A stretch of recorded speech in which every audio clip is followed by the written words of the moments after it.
Good morning. It's 7 o'clock on today's show. Hundreds of thousands still left without power after the devastation caused by Storm Iowyn.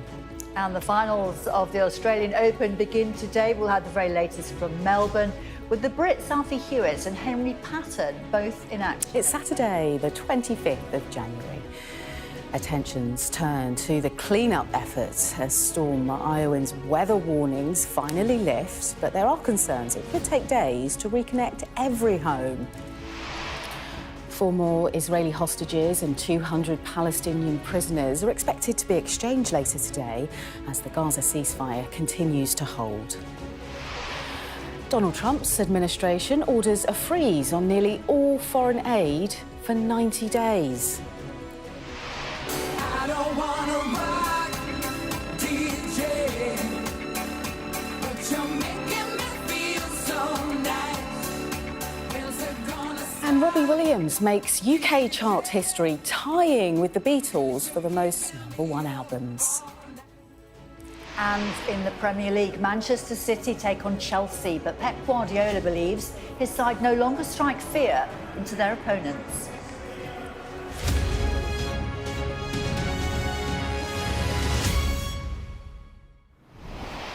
Hi, good morning, everyone. Thanks for joining us here on The Breakfast Show. Hundreds of thousands of people could still be without power across the UK and Ireland this morning after Storm Iowyn caused devastation and disruption across the British Isles yesterday.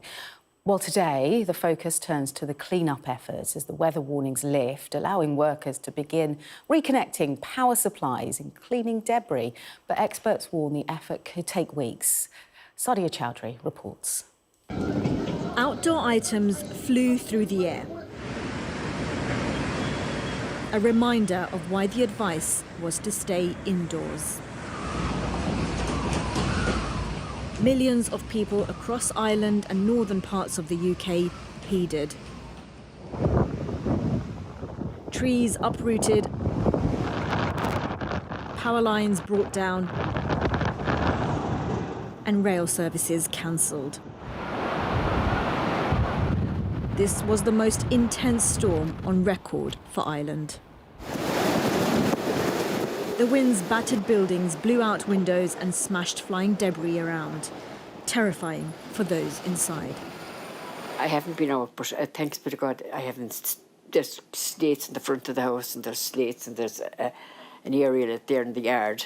So hopefully I got away scot-free.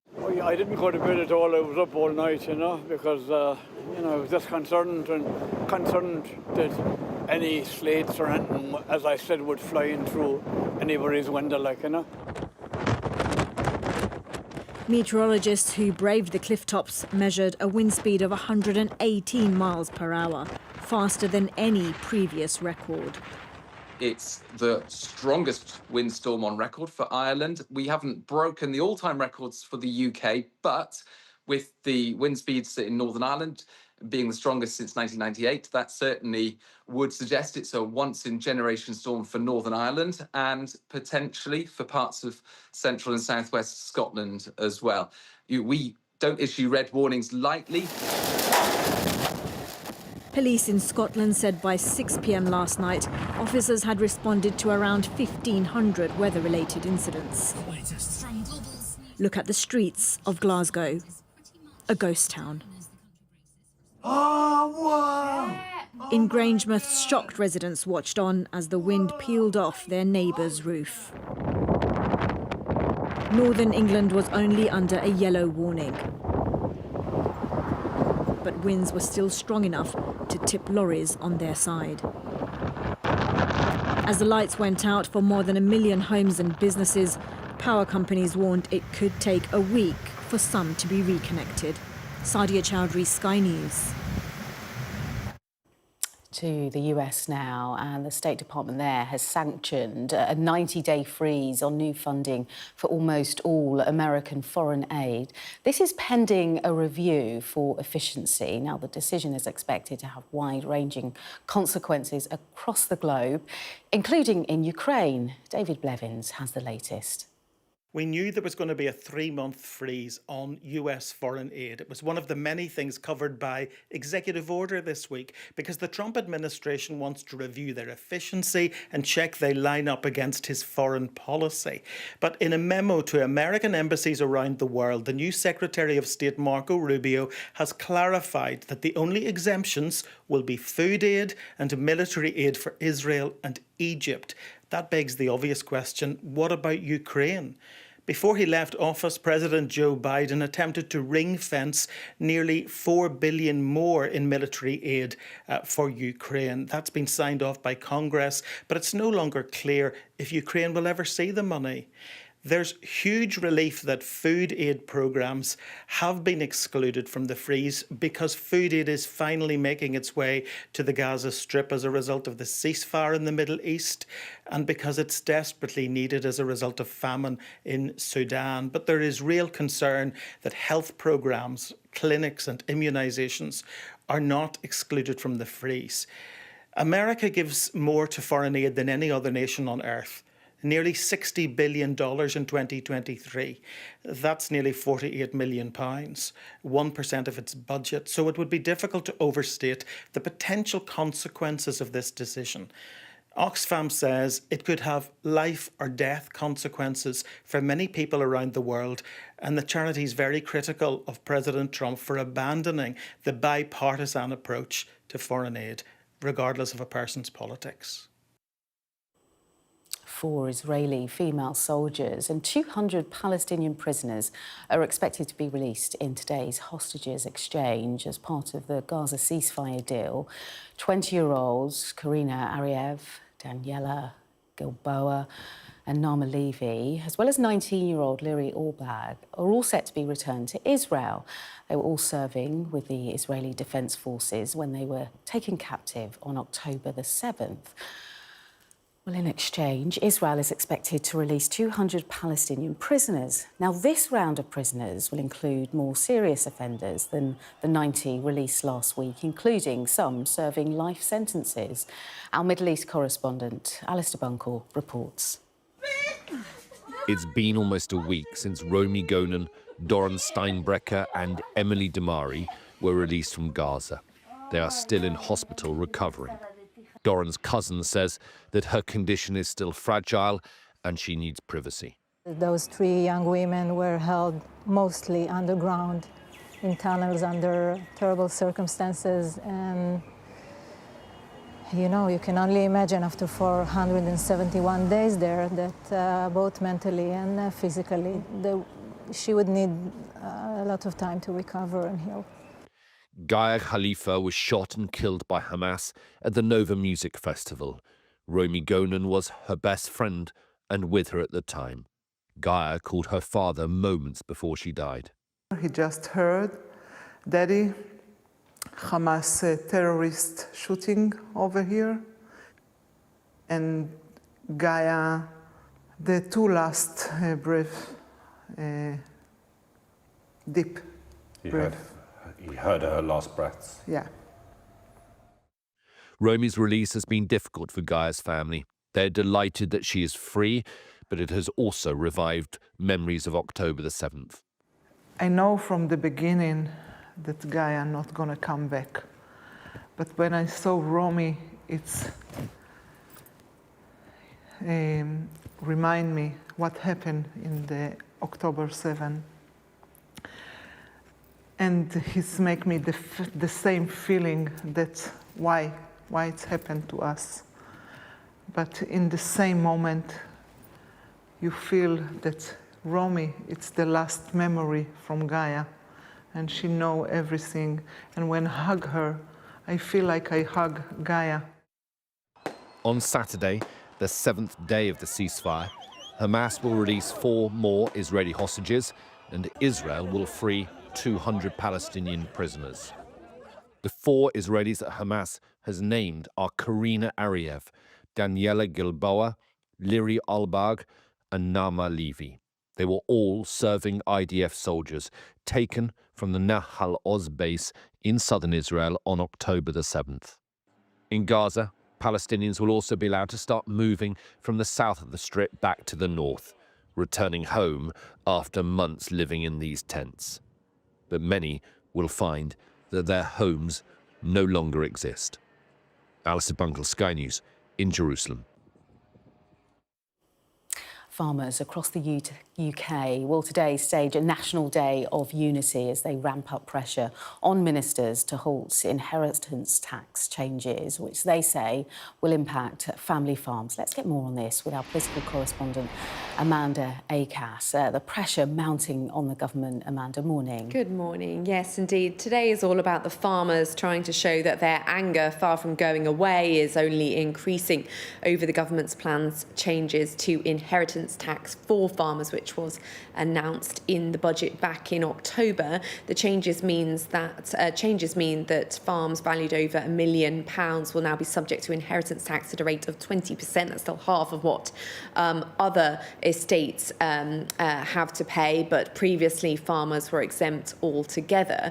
The day of protest today are going to be organised in town centres across the country, and farmers say they want to send a message to show that they're at breaking point and that they believe that food production in the UK is at risk as a result of the likelihood of small family farms going bust because of these tax bills they'll have to pay now, as well as the weight of having to pay higher employment costs because of the increase in national insurance as well. Now, there's still a dispute between the government and the farmers' unions about how many farms are likely to be affected. The government effectively saying around 3/4 of farms won't be. The farmers' union saying around 3/4 of farms will be by this, and 270,000 people signed a petition that was delivered to Downing Street about this yesterday. But the fact remains, is the Chancellor likely to be listening? Well, it seems not. In an interview with the Times newspaper this weekend, she talks about the fact that she's brought stability back to public finances through these decisions, and that if she reverses them, well, that will undo all the work that she's done. Amanda, thanks so much. Well, the Chancellor is set to join Trevor Phillips tomorrow morning. He'll also be joined by Tory leader Kemi Badenoch, Donald Trump's former special representative to Ukraine, that's Kurt Volker, and Auschwitz survivor Renee Salt. All of that and more Sunday morning with Trevor Phillips tomorrow at 8:30. Now, Belarus, Russia's closest allies, holding presidential elections this weekend. The country is on high alert, with security tightened to ensure there's not a repeat of mass protests that we saw 5 years ago. President Lukashenko has been the leader since 1994 and is expected to win again. But some of his critics, including the opposition leader, say the event is a sham.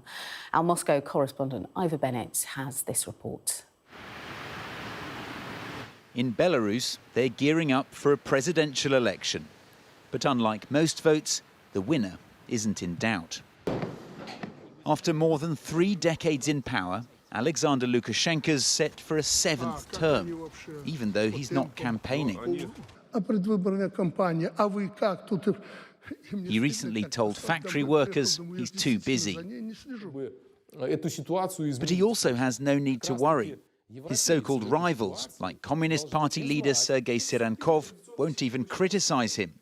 Instead, he endorses him and calls him Batka, an affectionate nickname for father. Batka is not only the one we have to thank for a child's birth. Batka will also feed the child, protect them, get them on their feet, and create all the conditions for their development and confidence in their future. И в последующем создаст все условия. But there was nothing loving about how Batka responded to this. Mass protests after his last re-election when he was accused of stealing victory. A brutal crackdown saw tens of thousands detained. Opposition leader Svetlana Tsikhanovskaya has been in exile ever since and is calling for an election boycott. It will be like imitation, it will be farce. We call it special electoral operation. It will be like reappointment of dictator by dictator. All these 5 people who are participating, it's like fan club of Lukashenko. It's highly unlikely there'll be any protests this time around, because there aren't really any protesters left. They're all either in prison or in exile. Some have recently been released by Lukashenko in a sign he wants to repair relations with the West. But he has a long way to go to do that. According to human rights groups, there are still well over 1,000 political prisoners here. Among them, Maria Kolesnikova, who's serving an 11-year term on extremism charges. Her sister Tatiana fears for Maria's life. She continues to be strong, yes, she's a very strong and courageous person, but at the same time, I understand that everything has its limits, and how much longer she can preserve such strongness in her. No such problems for the man described as Europe's last dictator, who seems to have granted himself an almost holy status. Let's go live now to our Moscow correspondent. Ivor Bennett is in the Belarus capital of Minsk. Ivor, give us a sense. How are people feeling on the ground about this election? Well, I think everyone here knows the results, certainly. It's a foregone conclusion. It doesn't mean they agree with it, but are they going to express any kind of opinion on it or opposition towards what's going on? Very unlikely, because it's very important to remember that Belarus is one of the most tightly controlled societies in the world. There is no independent media here. It's all either banned or blocked. There's no freedom of expression. Just criticising the authorities and the president can land you in prison. So it's really no wonder that the other candidates, as you saw in my report, are more cheerleaders of the incumbent rather than opponents of him. There are restrictions on religion, restrictions on peaceful assembly, just gathering in the street. The fundamental freedoms we take for granted just simply don't exist here. And so in that context, people here are scared. Their primary focus, I think, is on survival. They're very wary and cautious about expressing any kind of opinion and talking about the election. And I think that's because 2020 was a real turning point for Belarus. The mass protests that followed that last re-election of Lukashenko and the disputed result were unprecedented, but so were the repressions to crush the unrest. And so opponents of Lukashenko are just simply too terrified of speaking out. And the real opposition knows that, I think. Svetlana Tikhanovskaya said earlier this week that she didn't want people to take to the streets like they did last time. Instead, in her words, she said that would be sacrificing themselves for no reason. Instead, she wants them to save their energy for what she calls a real moment of opportunity. Tomorrow's election, in her mind, isn't it? Fascinating stuff. Ivor, thank you. Still to come on The Breakfast Show for you. A man mistakenly released early from prison re-offends the day after he was freed. We have an exclusive copy of the first official reconstruction plans for Gaza and how they plan to rebuild after the break. I don't wanna rock, DJ, but you're making me feel so nice. And we'll be chatting about why Robbie Williams has hit the headlines once again. Stay tuned for all of that and more.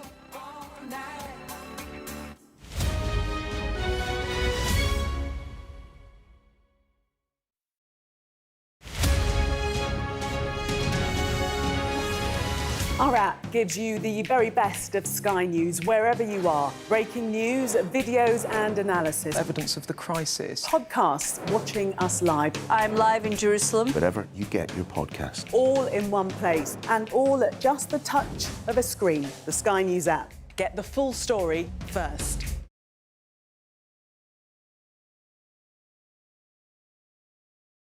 How are you? Good morning. Good morning. Nice to see you. How are you feeling? Looking forward to getting into the parliamentary chamber. Are you any further forward to making a decision? No, it's an important day today. All of the claims were in line with my parliamentary duties, so I'm making that clear to you, Conor. He was a Scot through and through. He was a very good politician. Alex Salmond was controversial, he was a disruptor, but above all, he was respected. Will you resign if you lose this week? Again, I'm not planning to, of course, lose the vote of no confidence. I'm planning to win that vote of no confidence. His face said it all. My intention to stand down as party leader. This is now a storm with deadly consequences. How are they feeling? They're a bit scared at the minute. We've been told to evacuate. How are you feeling? Devastated. Hundreds of homes were wiped out by flooding. I'm Connor Gillis, Sky's Scotland correspondent. It was probably the darkest time in my life. Scott is 5 years sober after a cocaine addiction left him close to death. Scotland has a shameful record, worse than England, the worst in Europe. Why not just say you failed? Because then you might get more respect from families who've lost loved ones. This is where one of the UK's most prolific rapists thought he'd got away with murder. Sky News can reveal that former sex workers had told police he was sexually violent. My Emma. Free wherever you get your news. It's over, isn't it? The Americans say he is Rossi, a fraudster. This has been one of the most bizarre cases ever heard in a courtroom in this country. A dangerous murderer. Do you think you'll ever be able to forgive Andrew Ennis after this? She said she can forgive him, but as long as he's behind bars. By doing the right thing, it's destroyed your life. They terrorised me. They intimidated me. Sky News, the full story first.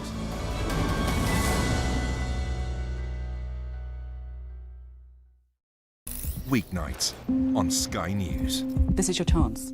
Tell people. Welcome to the Politics Hub. Our police force has apologised. If you want to find out about Grimsby, you come to the docks. I'm live in Jerusalem. Are you not concerned that that could lead to all-out war? Hello there, good evening. There are fears of an upsurge in violence. What's at stake here? You are watching the press preview, a first look at the front pages as they arrive. Welcome back, everyone. Molly's here because we're going to talk about a prisoner who was mistakenly free. This was all part of the early release scheme. Well, he's been convicted of assaulting his ex-partner the day he was released from prison. That's right, isn't it, Molly? Yeah, that's right. He was a number of people, thousands of people were freed early as a means to try and free up space in overcrowded jails. This is a scheme that's ongoing. It started in September and October and it's going on and on. He'd been serving an 18-month sentence for breaching a restraining order and assaulting his former ex-partner. He was found guilty then at Newcastle Crown Court because he went on to re-offend a day after he was released from prison. He was found guilty yesterday for re-assaulting her, so re-offending the day after he left prison and for breaching a restraining order, 2 counts of breaching a restraining order after he slapped his ex-partner, Rachel Usher, who sadly actually passed away after he went back into custody, although there's no suggestion that this is because of Mr. Hodgkinson. Now, just to explain why he was mistakenly released in error. So the government put in exemptions for the early release scheme, saying that domestic abuse perpetrators shouldn't be released early. There were 2 different types of legislation for breaching a restraining order, an early type of legislation and a later type of legislation. Only one of them was put on the exemption list, the newer legislation. He was sentenced originally under the older legislation, which meant that he was mistakenly freed. 37 people were mistakenly freed back in September. Now, clearly the government say that they quickly rectified that. He went on to re-offend, as I said, the day after he came out, but he then has been sent back to prison and was now found guilty on 2 counts of breaching that restraining order again and for assaulting his former ex-partner. And the government say clearly that they inherited a ballooning prison capacity crisis and that they had no option, but clearly this is really concerning and continues to be for victims. OK, Molly, thank you so much for bringing us up to date on that story. Bit of a gear change now. Thousands of critically endangered tortoises have been rescued after being swept away in a flood. The 12,000 tortoises were being housed at a sanctuary. This was in Madagascar before floodwaters carried them away. Luckily for the animals, the community, they banded together, wading through floodwaters to rescue them. Oh, my goodness. The sanctuary believes they've located around 10,000 of the tortoises, and this is thanks to community efforts. Now, I know a lady that knows quite a lot about tortoises. I know, it's like our house. She's sitting here right now. What do you make of this? We were there yesterday trying to find Chomper, who's our tortoise. Because it's been windy and because of the storms, we've brought him inside. But then he goes wandering around and we can't find him. You lie. So he's somewhere in the house? Yeah, he likes to go onto the sofa and snuggles under some spare cushions. You can find him anywhere, laundry room, dog bed, anywhere. Oh, wow. So I'm very glad. Oh, good. I'm so glad they saved those tortoises. Big fan. Many of them. Big fan of the tortoise. There's quite a lot going on in the sporting world. Oh, in I fact, love I've got it. to tell you, there's been a winner at the Australian Open for the Brits this morning. Alfie Hewitt has won his singles title in the last few moments. But it's a really big day at the Aussie Open. It's women's finals day and it's the men's doubles final. So we're going to be talking about that this morning. But also, big match in the Premier League. Manchester City hosting Chelsea live on Sky Sports. Pep Guardiola not too confident. Liverpool left it late last time in the league. And the leaders take on Ipswich at Anfield later. We're going to be hearing from Arne Slot. And how will Storm Eowyn impact the sporting calendar today? Scottish Premiership leaders Celtic's game against Dundee is at risk.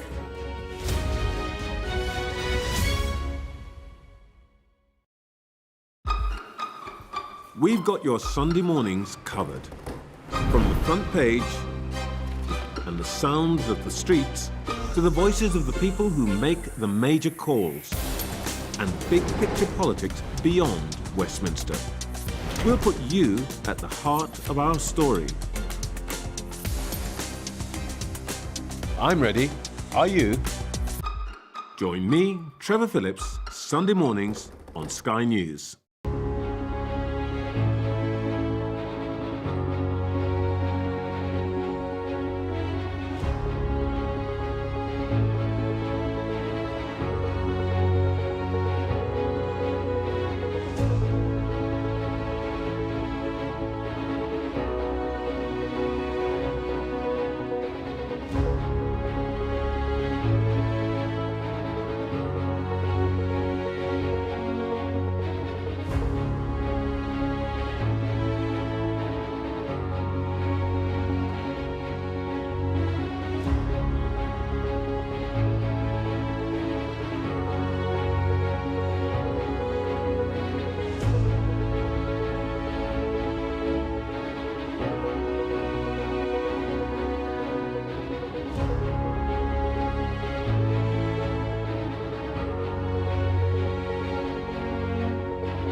With a ceasefire in place, Gaza will need to rebuild from the ground up.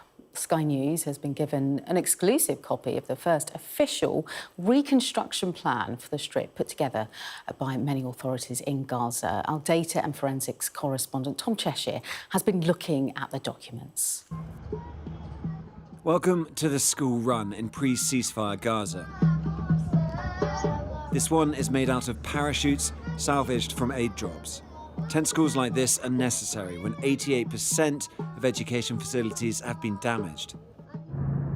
Despite the relative normality in this video, taken before the ceasefire took effect, children were studying in constant fear. I was happy because the blood will stop.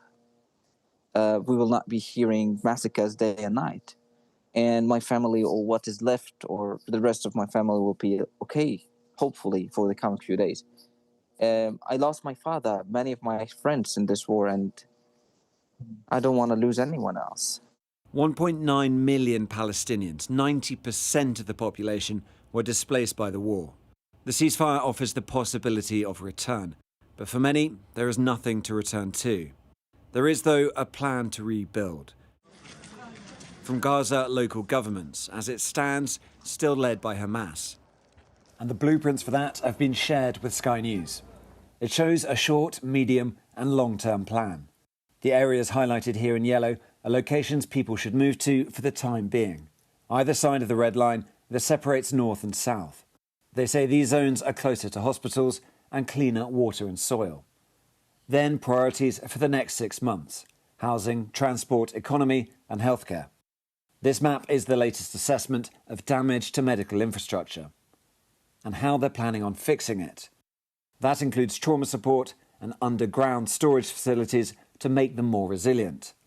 There are even ideas for underground tunnels to connect cities. That's bound to infuriate Israel, especially if these plans are perceived as coming from Hamas. But who builds it, who funds it, and what sort of government runs it are all unknown. In the meantime, Gazans will have to rely on the little infrastructure that still exists. More than a year of war has meant hospitals are barely standing, let alone functioning. And now they must find a way to look after hundreds of thousands of people potentially returning, as one hospital director in the north of Gaza told us. This is very big challenge for us, and we are trying our best to maintain, and we can give the supply and medical service at that moment. Blueprints are one thing, reality is another. Tom Cheshire, Sky News. Joining us now is Clemence Longdon, who is Oxfam's head of response in Gaza. She joins us now live from Deir al-Balah in Gaza, as I said. Great to have you with us. Our reporter there talking about this blueprint for the reconstruction of Gaza. What are your hopes looking to the future, Clemence?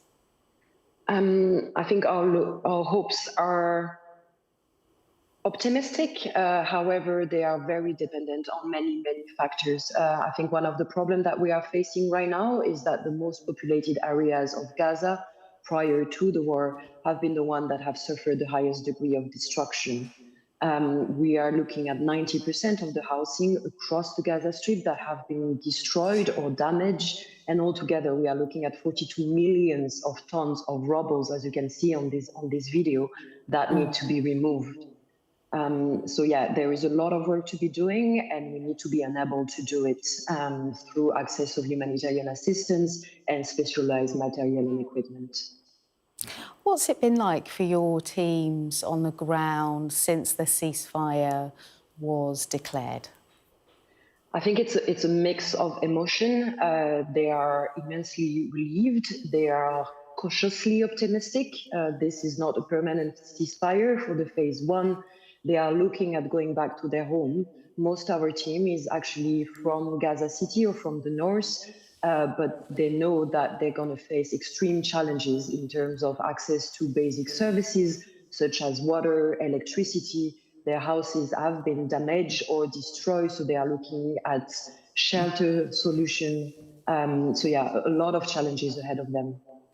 And in the next coming days and weeks, as you say, we're 1 week into a very fragile ceasefire. In terms of reconstructing, rebuilding, what do you and your teams need immediately? So we need equipment to come in. Oxfam is doing WASH, so we are working on provision of water in the areas of return. Right now we are working on quick solutions. So it's bringing water trucks in the areas of return, but we need to already look at rehabilitating and reconstructing, for example, the water networks. This requires pipes, this requires specialized items that for now are not entering in quantity and are not entering into the north. And what communication are you having with any relevant authorities that can give you that hope you talk about in terms of reconstruction, in terms of getting water pipes back up and running?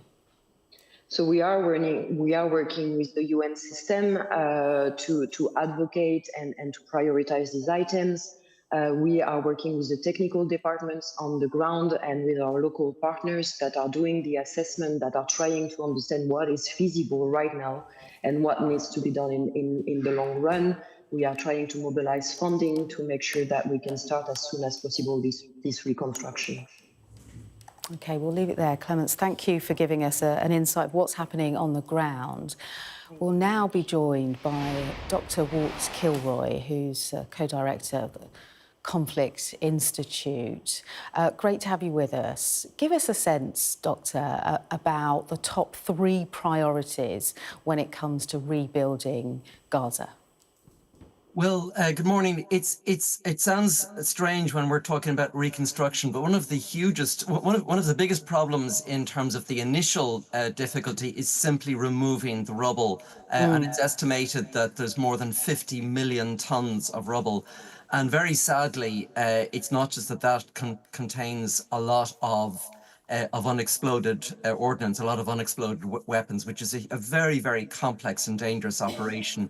But there could be perhaps 10,000 bodies, very sadly, in that rubble. So it's a very sensitive and very difficult operation. Even just moving around in terms of roads. I mean, we know that 69% of buildings have been damaged or destroyed, and a similar ratio in relation to roads. So even moving around. So I look at this a few ways. I mean, the figures are really overwhelming when we look at the infrastructure, buildings, housing. 90% of the population has been displaced, often multiple times. How to get food, water, shelter, and it is actually very cold at this time of year in this part of the world. Sanitation, which are all, sanitation can be life and death in terms of waterborne diseases. We can look at it in terms of the infrastructure, which is an enormous problem. It's really unprecedented. But also on the human level, we have a population that's very, very deeply traumatized. Of the many 111,000 injured, many of those will have life-changing injuries that need ongoing support. And of course, medical infrastructure has been very, very badly damaged. But ultimately, it's how does a society recover, and what kind of governance structures are we going to have in place if the peace holds? Yeah, it's really interesting, the points that you bring up there: infrastructure, funding, and then personal impacts that will all feed into each other, essentially. How long do you think it will take, Dr. Kilroy, to rebuild Gaza if this ceasefire holds? Yeah, I think if the ceasefire holds part is the important one to remember. I mean, I don't want to depress people, but we are talking about decades. Even moving the rubble is estimated to cost more than $1 billion just to extract the rubble, even before we start rebuilding. We're absolutely talking about decades. The big concern is funding. Who's going to fund? The European Union is standing by. Gulf states will contribute as well. Certainly with the new administration in the US, which is this morning reportedly halting all aid expenditure. I don't think we can expect anything there. There are 2 particular obstacles. One is over the years, even before this latest episode in the conflict erupted, getting building materials into Gaza has been a huge problem, because those would often be stopped at the Israeli checkpoints, who will say, well, this cement, this steel could be used by Hamas or for military purposes. So getting building materials in Yes. Huge difficulty. Also, UNRWA itself. UNRWA is the UN Relief and Works Agency. It basically runs a lot of the services in Gaza: the health, the education, the hospitals. They are facing enormous obstacles and are now being regarded by the Israeli government as a terrorist organization, with further blocks on their actual activities. OK, we'll have to leave it there. Really interesting to get your take on the rebuilding, the reconstruction of Gaza. That's Dr. Walt Kilroy. Thanks very much. OK, let's take a look at the weather. Has it settled? Well, Storm Iowyn has cleared to the northeast of Scotland, but further bouts of wet and windy weather will affect the UK and Ireland this weekend. Yesterday's rain, hail, snow and very strong winds will clear the north of Scotland during the morning. Otherwise, it is a very cold start with a risk of ice.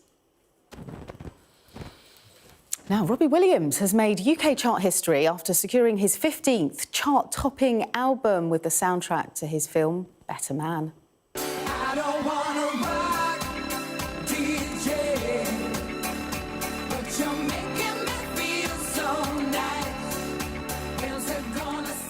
Goodness me, that brings back so many memories. The artist now equals the Beatles, can you believe it, for the most number of UK #1 albums. And it's all linked to his film where the 50-year-old sort of tracks his rise to fame as a member of Take That, and then also including the many struggles. Do you know what? Celebrity. I still can't believe it. When you say the Beatles and Robbie Williams, they're the same. It's really hard to believe a lad from Stoke-on-Trent would end up selling as many albums as the Beatles. But, you know, it just shows the fact that that album, the most recent album, has sold as well as it has, that his popularity doesn't really dim. No, he has. I think he has a core fan base that's perhaps stayed with him from those Take That days. And then, you know, what I think he has on his side is that he's real. He doesn't try to be perfect. He doesn't try to hide. Were you a Take That fan? You know, I was about 10 or 11. Oh, you're too young. When Take That were at the height of their fame. There is a monkey in this movie, and that's part of the storyline, isn't it? He's having fun. He's living a good life, and now he's got such a brilliant accolade. So well done, Robbie Williams. To go along with his 18 Brit Awards and his full-time Best British Male. I mean, just, you know, incredibly popular figure in popular music. I love his interviews absolutely made the very most of all his talent. I tell you what, somebody who would love to make the most of all the talent that will be on the pitch is Manchester City, because things have... I don't think anyone could have predicted how things have gone for them this season. When he came to Manchester City, rather, it was win-win-win, wasn't it? Well, and teams would go to the Etihad and think, could we possibly get a draw? Could we possibly not get absolutely battered? And now people are not scared to go there. And that really was the topic of Pep Guardiola's press conference. Let's have a look. Staying connected is vital for business. Sky Business sponsors this report.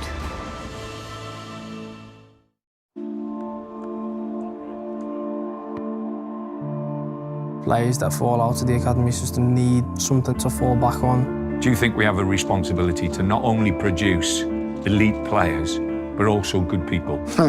This is the key point. I've had a really in-depth look into academy football and how it works with certain clubs.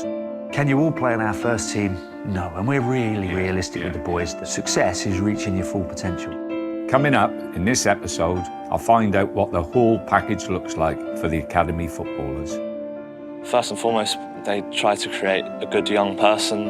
At the time, I didn't realise how it can sort of help you, both on and off the pitch.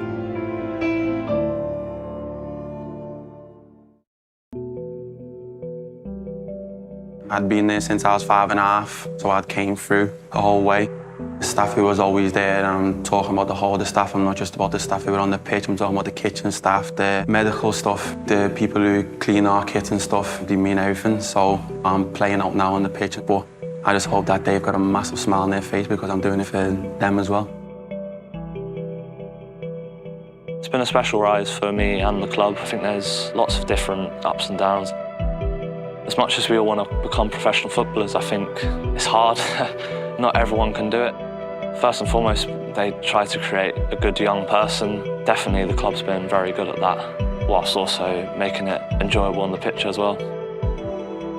Clubs are investing significant amounts of money themselves into academies, and it's growing every year. But there's big money to be made in return. With academy sales representing pure profit, and more teams struggling to meet profit and sustainability rules, selling homegrown players with very little experience has become a crucial business strategy. Just look at the increase in the last few seasons. And some clubs excel at it. Manchester City and Chelsea bringing in nearly £500 million combined in academy sales since 2016. Given how much players are worth to the clubs, are they looking after them enough? We've seen the highs and we've seen the lows. So what else is the game doing to protect its young players, 91% of whom never play a professional game?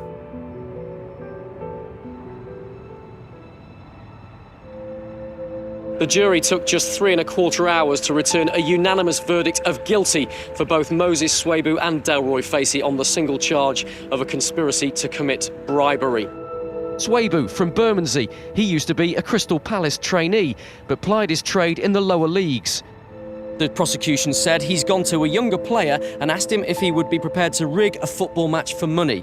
That isn't just relaying messages as per Mr. Swabu's defence, it is akin to being the getaway driver in a robbery, he told the jury. Swabu was sentenced to 16 months in prison for match fixing.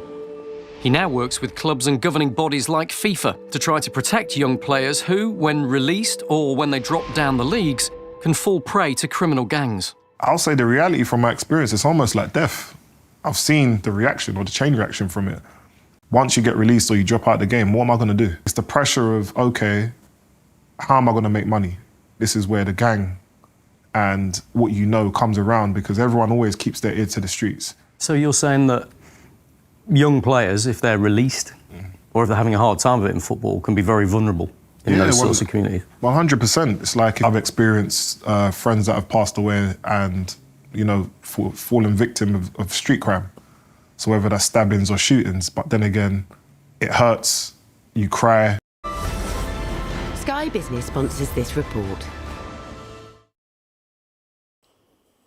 Thanks so much, Jackie. I'm going to tell you a joke about Robbie Williams, but in the break. Okay. Still to come on The Breakfast Show, we'll discuss the stories making news today with the head of International Marketing Partners, Alison Stewart-Allen, and Politico's Bethany Dawson.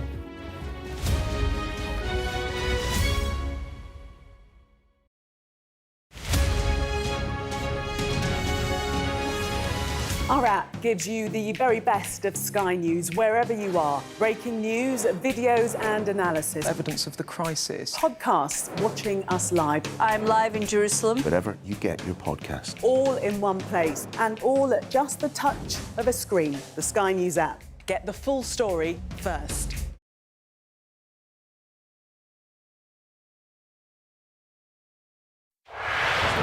How are you? Good morning. Good morning. Nice to see you. How are you feeling? Looking forward to getting into the parliamentary chamber. Are you any further forward to making a decision? No, it's an important day today. All of the claims were in line with my parliamentary duties, so I'm making that clear to you, Conor. He was a Scot through and through. He was a very good politician. Alex Salmond was controversial, he was a disruptor, but above all, he was respected. Will you resign if you lose this week? Again, I'm not planning to, of course, lose the vote of no confidence. I'm planning to win that vote of no confidence. His face said it all. My intention to stand down as party leader. This is now a storm with deadly consequences. How are they feeling? They're a bit scared at the minute. We've been told to evacuate. How are you feeling? Devastated. Hundreds of homes were wiped out by flooding. I'm Conor Gillis, Sky's Scotland correspondent. It was probably the darkest time in my life. Scott is 5 years sober after a cocaine addiction left him close to death. Scotland has a shameful record, worse than England, the worst in Europe. Why not just say you failed? Because then you might get more respect from families who've lost loved ones. This is where one of the UK's most prolific rapists thought he'd got away with murder. Sky News can reveal that former sex workers had told police he was sexually violent. My Emma. Free wherever you get your news. It's over, isn't it? The Americans say he is Rossi, a fraudster. This has been one of the most bizarre cases ever heard in a courtroom in this country. A dangerous murderer.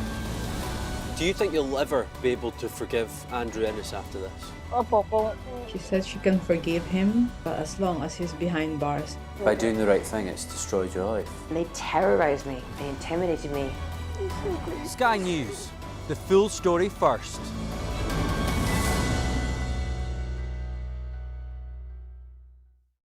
Mandatory evacuation, you must leave! For many people, Harvey is far from over.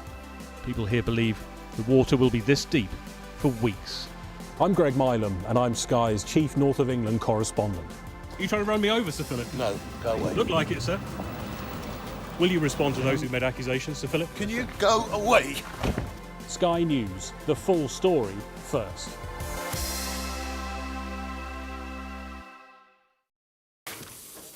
Welcome back, everyone. We're going to kick off our news review now. We're joined by the Chief of International Marketing Partners. It's Alison Stewart-Allen, and Politico reporter, it's Bethany Dawson. Thanks so much for joining us. We're going to kick off with The Times, Alison, and this is all about retro toys making a bit of a comeback, including marbles, which I have to say, and this is page 7 of The Times, is a big one in my house. We have them stacked in boxes under the bed, but certainly it's made a big sort of comeback. It has, hasn't it? Yes, but not just marbles. So Beano toys are a new category using the Beano brand. What else have we got? We've got Care Bears, Stretch Armstrong, Tamagotchi, Sylvanian families, Pac-Man. Yeah, we've got Sylvanians. I remember Pac-Man. That dates me clearly, but but actually, what we have in our household is toys that belong to, say, my husband, me, that were kept. Toys like the Sylvanians that the kids now play with now. Yeah, yeah. Which shows you that brands like that were actually very well made. Yes. Well, one of the things we know is in tough economic times, and you could say it's a bit tough at the minute, we hold on to things from the past. We're sentimental, and we get comfort from the toys and the memories that were from better times. So it's not surprising that the toy business or toy industry is leveraging this as well. I love this story. Top Trumps. Also, was it the late 70s or so, wasn't it? Now selling millions of packets worldwide in 20 languages. Yes, incredible. Very good. Let's move on to the Eye, please. This is the front page of the Eye. Their headline, opening up NHS to private firms will be the price of Trump trade deal. Number 10 are warned. So this story is saying that the UK is being warned that if they want a full-fat trade agreement with Donald Trump, with the US, they are going to have to put parts of the NHS within that deal. That is going to be a red line for the American side of that discussion. What that would mean, it seems, according to this story, is access to our medication production and the price that the NHS pay for drugs. They want to change that to essentially charge more money, and they want to stop some of those NICE guidelines. NICE are the people that regulate our medications, and they do other things. They want to crack down. They want to actually loosen the regulations that NICE do. Now, that is a massive want. If it is the case, that is going to be a huge bit of discussion, of debate. It will really change the way, potentially, that the NHS works. And as we know, the NHS is not currently in a very shiny spot. So kind of bartering on the price of drugs will be, I don't think, something the UK will be very keen on, but they are going to want that full-fat trade agreement. So it will be a really interesting element of that discussion. And what we know about Donald Trump, Alison, is he's very transactional. He's, the book that was ghostwritten, The Art of the Deal, it's about deals. And if you look at some of the things he did in his first term, first 4 years as president, they were very transactional, and they were all about doing deals, really. So yes, diplomacy is at the other end of the spectrum, transacting's one side of it. The other side of it. We're going to head over to The Guardian now. This is page 45, and Fair Trade, they're reporting, could offer support to UK workers. What's this about? So in March, Fair Trade get a new CEO, Eleanor Harrison, and basically she's saying that we could go further with the Fair Trade sort of stamp of transparency. At the moment, Fair Trade sort of accreditation, for lack of a better phrase, is on goods outside the UK. So it's those producers who are in other parts of the world. So it's not the UK and it isn't Europe, the EU either. But what increasingly consumers are asking for is more transparency in supply chains. So even though you might be a producer in one part of the world, you still may have processes that are UK-based. Okay. And to be able to accredit all of the processes between manufacturer and when you buy it as a customer or consumer, fair trade could play more of a role and therefore protect people's rights, expose brands that say they're doing one thing and not really doing it and doing something else. So there's an opportunity really for fair trade to broaden its tentacles into other parts of how brands operate and ideally raise the standards. Okay, it'd be interesting to see where that goes. Yeah. Bethany, talk to me about this story. It's page 12, isn't it, of The Guardian? And it's all about paternity leave and where that could possibly go.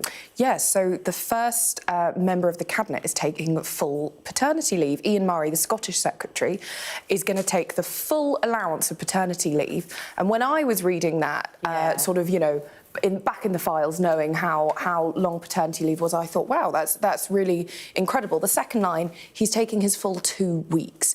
And so this is kind of sparking a discussion of, firstly, Labour, what are they doing for paternity leave? That's in this story. But secondly, generally about the UK's practice around maternity and paternity leave, you know, how much is given and what pay there is. The statutory amount you get paid is either 90% of your salary per week or £184, whatever is lower. And one campaigning group, the Dad Shift, has noted that's half the minimum wage. So there is not, there are a lot of points being made about how paternity leave could be reformed, and it's been sparked by this frontbencher. OK, we'll have to leave it there, ladies. Really fascinating stories. We'll be back after a very short break. Stay with Sky News.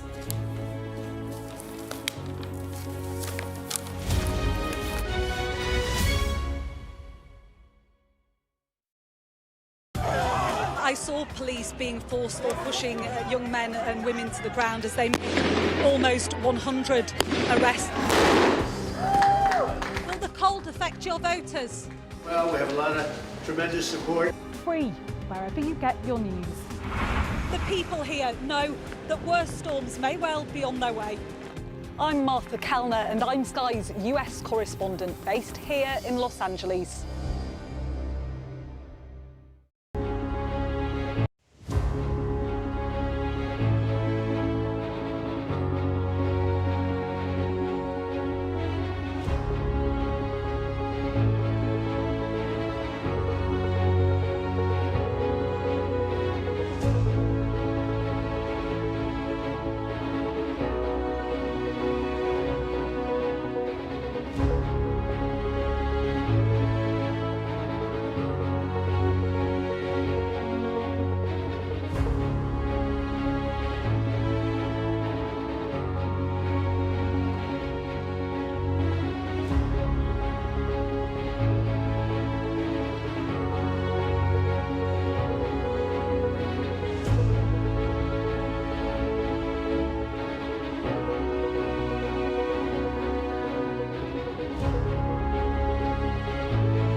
Hello, good morning, everyone. It's 8 o'clock. On today's show, hundreds of thousands could still be left without power after the devastation caused by Storm Iowyn. And it's the finals of the Australian Open. We'll have the very latest from Melbourne, where Alfie Hewitt has won the men's singles wheelchair title. It's Saturday, the 25th of January. Attention turns to the clean-up efforts as Storm Iowyn's weather warnings finally lift, but there are concerns that it could take days to reconnect every home. 4 more Israeli hostages and 200 Palestinian prisoners are expected to be exchanged later today as the Gaza ceasefire continues to hold.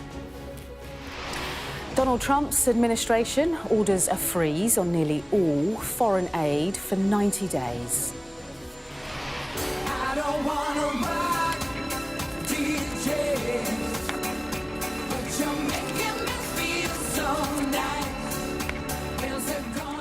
And Robbie Williams makes UK chart history, tying with the Beatles for the most #1 albums. And in the Premier League, Manchester City take on Chelsea, but Pep Guardiola believes his side no longer strike fear into their opponents.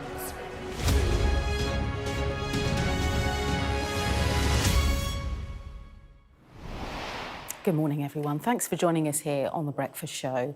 So hundreds of thousands of people could still be without power across the UK and Ireland this morning after Storm Iowyn caused devastation and disruption across the British Isles yesterday. Well, today, the focus turns to the clean-up efforts as the weather warnings lift, allowing workers to begin reconnecting power supplies and clearing debris. But experts warn the effort could take weeks. Sadia Chowdhury reports. Outdoor items flew through the air. A reminder of why the advice was to stay indoors. Millions of people across Ireland and northern parts of the UK heeded. Trees uprooted, power lines brought down, and rail services cancelled. This was the most intense storm on record for Ireland. The winds battered buildings, blew out windows and smashed flying debris around, terrifying for those inside. I haven't been out, but thanks be to God, I haven't. There's slates in the front of the house, and there's slates, and there's an area there in the yard. So hopefully I got away scot-free. I didn't go to bed at all. I was up all night, because, I was just concerned that any slates or anything, as I said, would fly in through anybody's window, Meteorologists who braved the cliff tops measured a wind speed of 118 miles per hour, faster than any previous record. It's the strongest windstorm on record for Ireland. We haven't broken the all-time records for the UK, but with the wind speeds in Northern Ireland being the strongest since 1998, that certainly would suggest it's a once-in-generation storm for Northern Ireland and potentially for parts of central and southwest Scotland as well. We don't issue red warnings lightly. Police in Scotland said by 6 p.m. last night, officers had responded to around 1,500 weather-related incidents. Look at the streets of Glasgow, a ghost town. Oh, wow! In Grangemouth, shocked residents watched on as the wind peeled off their neighbour's roof. Northern England was only under a yellow warning, but winds were still strong enough to tip lorries on their side. As the lights went out for more than 1 million homes and businesses, power companies warned it could take a week for some to be reconnected. Sadia Chowdhury, Sky News. Let's go live to our island correspondent now, Stephen Murphy, who's in Dublin. And yesterday we saw, didn't we, how Ireland was under that red weather warning. How are things looking today? It's freezing cold here today, but you can, as you can guess, the clean-up operation, it's in an assessment phase from first light is what we're told, and it's just the light is creeping in now here across Dublin, and we're in Blanchardstown. It's a suburb in western Dublin. Behind me is what is left of a very popular ice rink. If I just step out a shot there, you can probably see some workers over there just arrived in the last few minutes to start the assessment, but this rink, that's all that's left of it. It was completely demolished by these almost hurricane force winds that swept in from the south yesterday in the early hours, and that was one of the most high profile casualties here in the capital yesterday. That ice skating rink assessment's been carried out now on how to safely take down this debris and start the clean-up at this site. It's something that will be repeated at many places right across the island of Ireland. As you mentioned there, the entire island yesterday under a red alert. That's the first time ever that Northern Ireland and the Republic of Ireland were simultaneously under alert. There's nearly 800,000 people right across the island of Ireland, north and south, today currently without power. ESB Networks, that's the service provider here in the Republic of Ireland, have said that it is simply unprecedented, the amount of damage that was caused to the power infrastructure in Ireland. They say it will take easily over a week. The clean-up and the restoration of power after Storm Dara in December took roughly around a week to get all customers back online. This is going to dwarf that, they said, in terms of the logistics and the challenges that lie ahead. They most likely will be looking to service utility providers across Europe and possibly also in the UK to send assistance essentially to try and speed up that effort. An assessment operation will start, as I said, from early on this morning right across Ireland. There's also hundreds of thousands of households currently without water and many without broadband, without proper communications, and we found that ourselves right across the south of Ireland yesterday. Very difficult to find out what was going on and to talk to people. There was very little signal, very little Wi-Fi and broadband services available. So a huge operation really right across Ireland, north and south, getting underway from early this morning. OK, Stephen, thank you. Stephen Murphy there with the latest in Dublin. Now, the US State Department has sanctioned a 90-day freeze on new funding for almost all American foreign aid, pending a review for efficiency.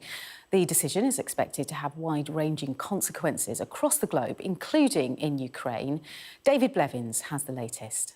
We knew there was going to be a 3-month freeze on US foreign aid. It was one of the many things covered by executive order this week because the Trump administration wants to review their efficiency and check they line up against his foreign policy. But in a memo to American embassies around the world, the new Secretary of State Marco Rubio has clarified that the only exemptions will be food aid and military aid for Israel and Egypt. That begs the obvious question, what about Ukraine? Before he left office, President Joe Biden attempted to ring-fence nearly $4 billion more in military aid for Ukraine. That's been signed off by Congress, but it's no longer clear if Ukraine will ever see the money. There's huge relief that food aid programmes have been excluded from the freeze because food aid is finally making its way to the Gaza Strip as a result of the ceasefire in the Middle East and because it's desperately needed as a result of famine in Sudan. But there is real concern that health programmes, clinics and immunisations are not excluded from the freeze. America gives more to foreign aid than any other nation on earth.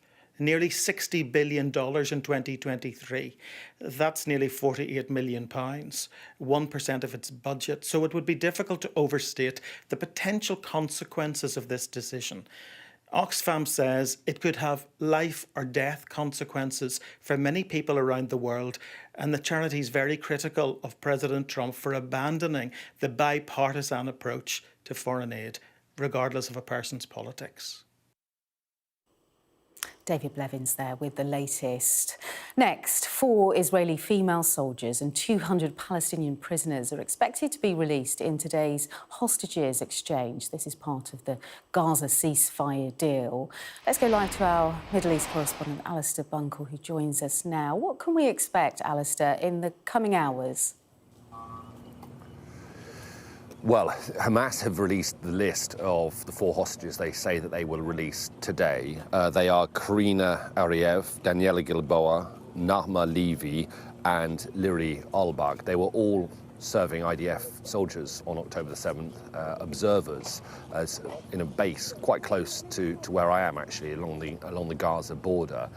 And they are the 4 that Hamas say they will release today. Now, last week, the hostages were released quite late in the day.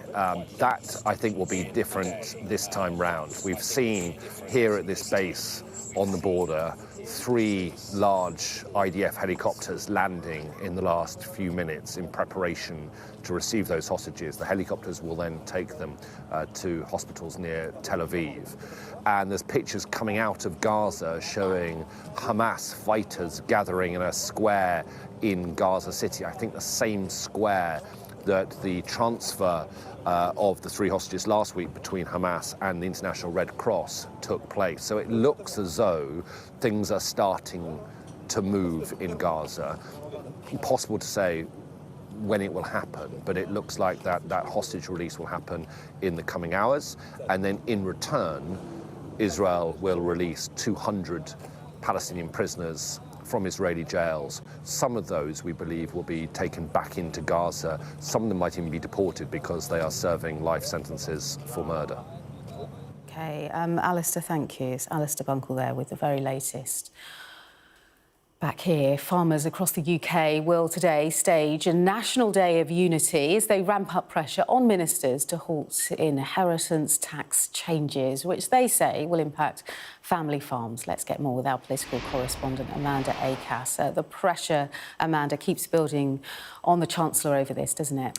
Yes, well, the farmers are really using today to show that their anger is only growing over the government's changes to inheritance tax, which will see farms worth over £1 million having to pay a tax of 20% on their estates. Previously, they were exempt, although that rate is still half what other estates have to pay. Now, the farmers argue that this will have a devastating impact, particularly on family farms. They say it'll also have an impact on food production in the country, not just because of the number of farms having to close as a result of the tax having to pay those dues, but also because of the increase in employment costs also introduced during the budget as a result of that increase in employers' national insurance rates.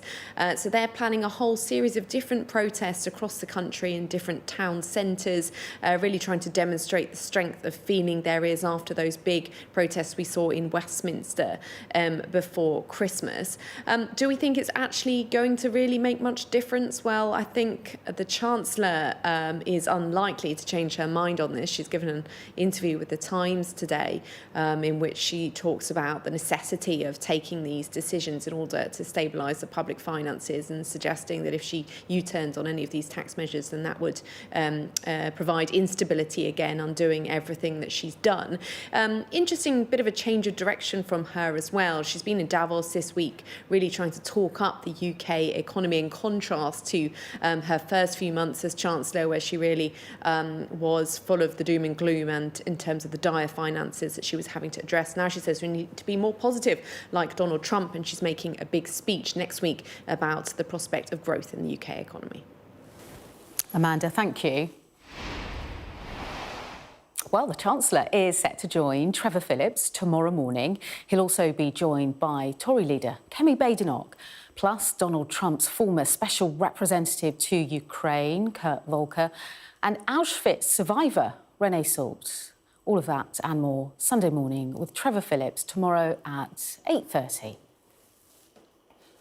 Now, Belarus, Russia's closest ally, is holding presidential elections this weekend. The country is on high alert, with security tightened to ensure there's not a repeat of the mass protests we saw 5 years ago. President Lukashenko has been the leader since 1994 and is expected to win again. But some of his critics, including the opposition leader, say the event is a sham. Our Moscow correspondent Ivor Bennett has this report. In Belarus, they're gearing up for a presidential election. But unlike most votes, the winner isn't in doubt.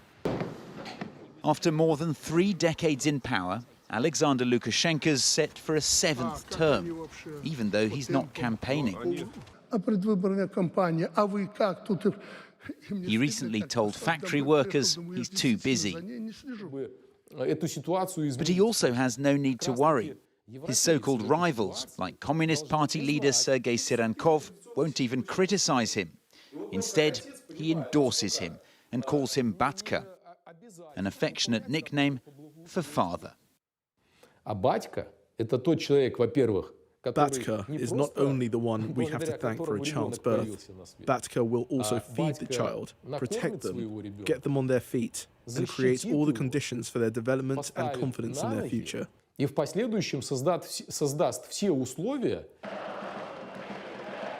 But there was nothing loving about how Batka responded to this. Mass protests after his last re-election when he was accused of stealing victory. A brutal crackdown saw tens of thousands detained. Opposition leader Svetlana Tsikhanovskaya has been in exile ever since and is calling for an election boycott. It will be like imitation, it will be farce. We call it special electoral operation. It will be like reappointment of dictator by dictator. All these 5 people who are participating, it's like fan club of Lukashenko. It's highly unlikely there'll be any protests this time around, because there aren't really any protesters left. They're all either in prison or in exile. Some have recently been released by Lukashenko in a sign he wants to repair relations with the West. But he has a long way to go to do that. According to human rights groups, there are still well over 1,000 political prisoners here. Among them, Maria Kolesnikova, who's serving an 11-year term on extremism charges.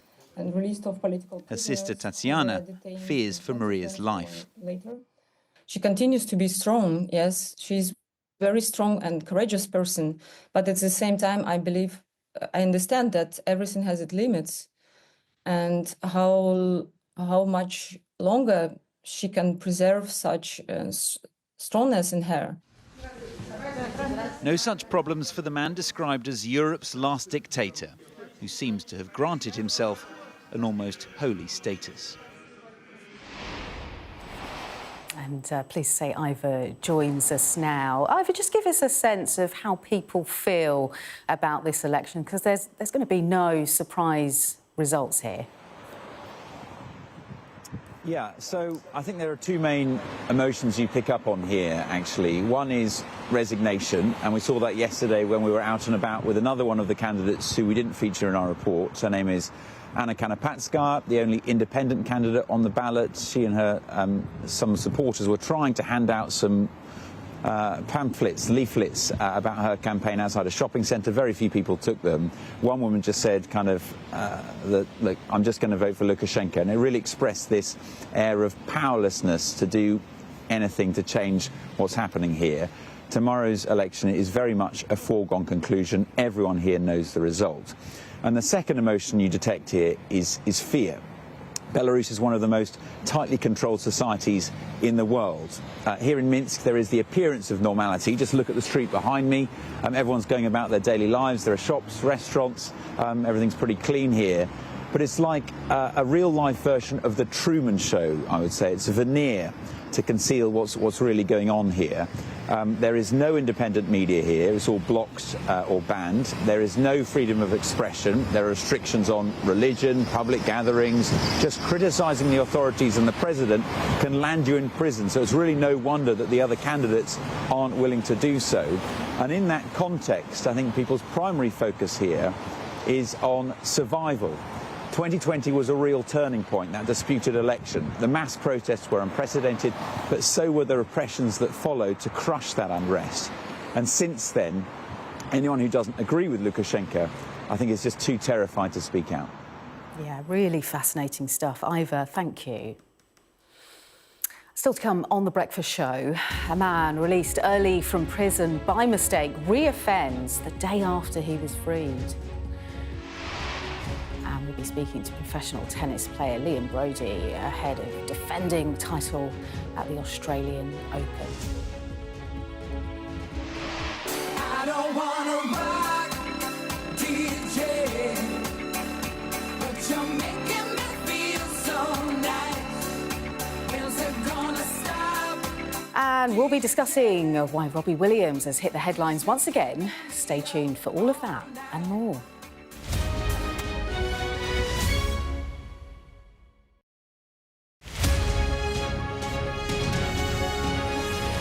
Our app gives you the very best of Sky News wherever you are. Breaking news, videos and analysis. Evidence of the crisis. Podcasts watching us live. I'm live in Jerusalem. Wherever you get your podcast. All in one place and all at just the touch of a screen. The Sky News app. Get the full story first.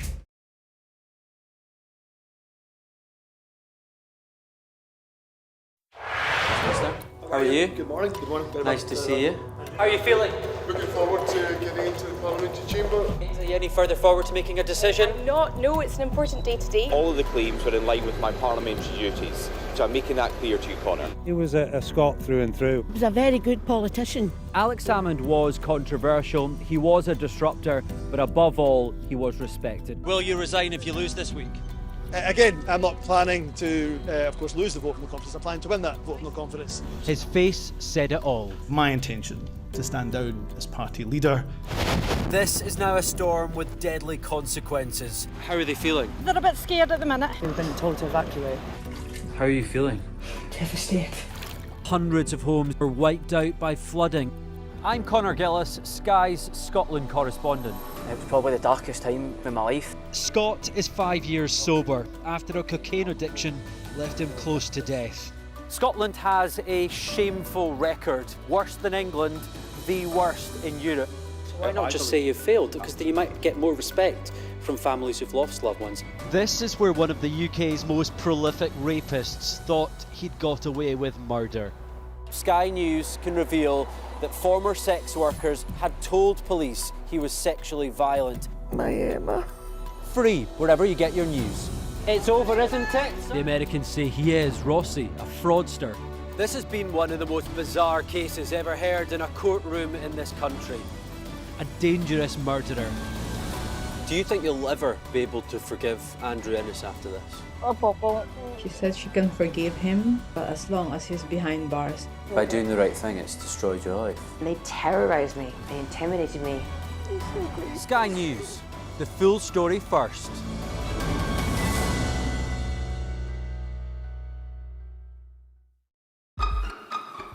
We've got your Sunday mornings covered. From the front page and the sounds of the streets to the voices of the people who make the major calls and big picture politics beyond Westminster. We'll put you at the heart of our story. I'm ready. Are you? Join me, Trevor Phillips, Sunday mornings on Sky News. Welcome back. A prisoner who was mistakenly free, this was part of the early release scheme, has been convicted of assaulting his ex-partner the day after he was released from prison. Let's dig into these details. I'm joined by Molly. So this was under that early release scheme that was happened in September. Yeah, that's right. It started in September and it's continued. Another release happened in October. He was one of thousands of people to be released as an effort by the government to try and free up space in overcrowded jails. Now, he was serving an 18-month sentence for breaching a restraining order and for assaulting his former partner. Now, he was released in September, but the very next day he went on to reoffend, assaulting his former partner and also for breaching a restraining order. Now, he was found guilty yesterday at Newcastle Crown Court on 2 counts for breaching a restraining order and also for assault after he slapped his ex-partner, Rachel Usher, who sadly actually passed away after he went back into custody, although there is no suggestion that that's anything to do with Jason Hodgkinson. Now, just to explain a bit about why he was mistakenly free, because we keep hearing about these errors with early release. 37 people back in September were mistakenly freed as part of this early release scheme, and it happened because the government put in exemptions in place for domestic abuse perpetrators. So they say that domestic abuse perpetrators shouldn't be released early, And breaching a restraining order is considered a domestic abuse offence. But the complicated bit is that there are different types of legislation, different acts for breaching a restraining order. Earlier legislation, later legislation. He was sentenced when he originally went to prison under earlier legislation, not the later one. The later one was the one that was put on the exemption list. So that explains why Slipped these people... through the net then there. Sort of, yes. And now, look, the government would say they rectified it quite quickly and that they had no other option, really, because they faced a capacity crisis inside prison, so they needed to get people out. He's one of thousands to be released early, but clearly this is very distressing for victims, even further when people go on to reoffend. Yeah, OK. Molly, thank you for bringing us up to date on that story. Thank you. Now, thousands of critically endangered tortoises have been rescued after they were swept away in floodwaters. The 12,000 tortoises were being housed at a sanctuary. Incredible pictures in Madagascar, where floodwaters basically carried them away. But luckily, the animals were saved when the community banded together, wading through the floodwaters to rescue them. The good news is the sanctuary believes that they've located around 10,000 of the tortoises, all thanks to that community effort. So a good news story being brought to you on Sky News Breakfast. Yeah, big fan of Jackie, tortoises. You've got how many at home? I've only got one, but Okay. it's always running away and we're always having to track it down and keep it out of danger. They're quite high intensity. I can It's in the dog imagine. food. Get it out of the dog food. Oh, now it's somewhere else. Sounds like a toddler. Oh, it is a bit like a toddler. Oh, now it's going to fall down the stairs. No, we don't put it down the stairs. But, you know, it's you kind of got to watch it a little bit. And they bite. Oh, do they? Like Nippy. like to nip your ankles. Interesting. But I'm glad those tortoises were safe because it Yeah. seems like there were a lot of them all in that floodwater. Yeah, and the community got together and thought, no, we're not going to let this happen. No, I don't think they're particularly swimmers because they're not turtles. Loads going on across the sporting world this morning. It feels like quite a busy day already because of the Australian Open. It's the finals day of the Australian Open. They're already underway and we're just waiting for the women's final to start. Also, just how big is this match later in the Premier League as Manchester City host Chelsea? It is live on Sky Sports. Pep Guardiola not confident. Liverpool left it late last time in the league. And the league leaders take on Ipswich at Anfield later. We're going to be hearing from Arne Slot. And how will Storm Eowyn impact the sporting calendar? Scottish Premiership leaders Celtic's game against Dundee is at risk.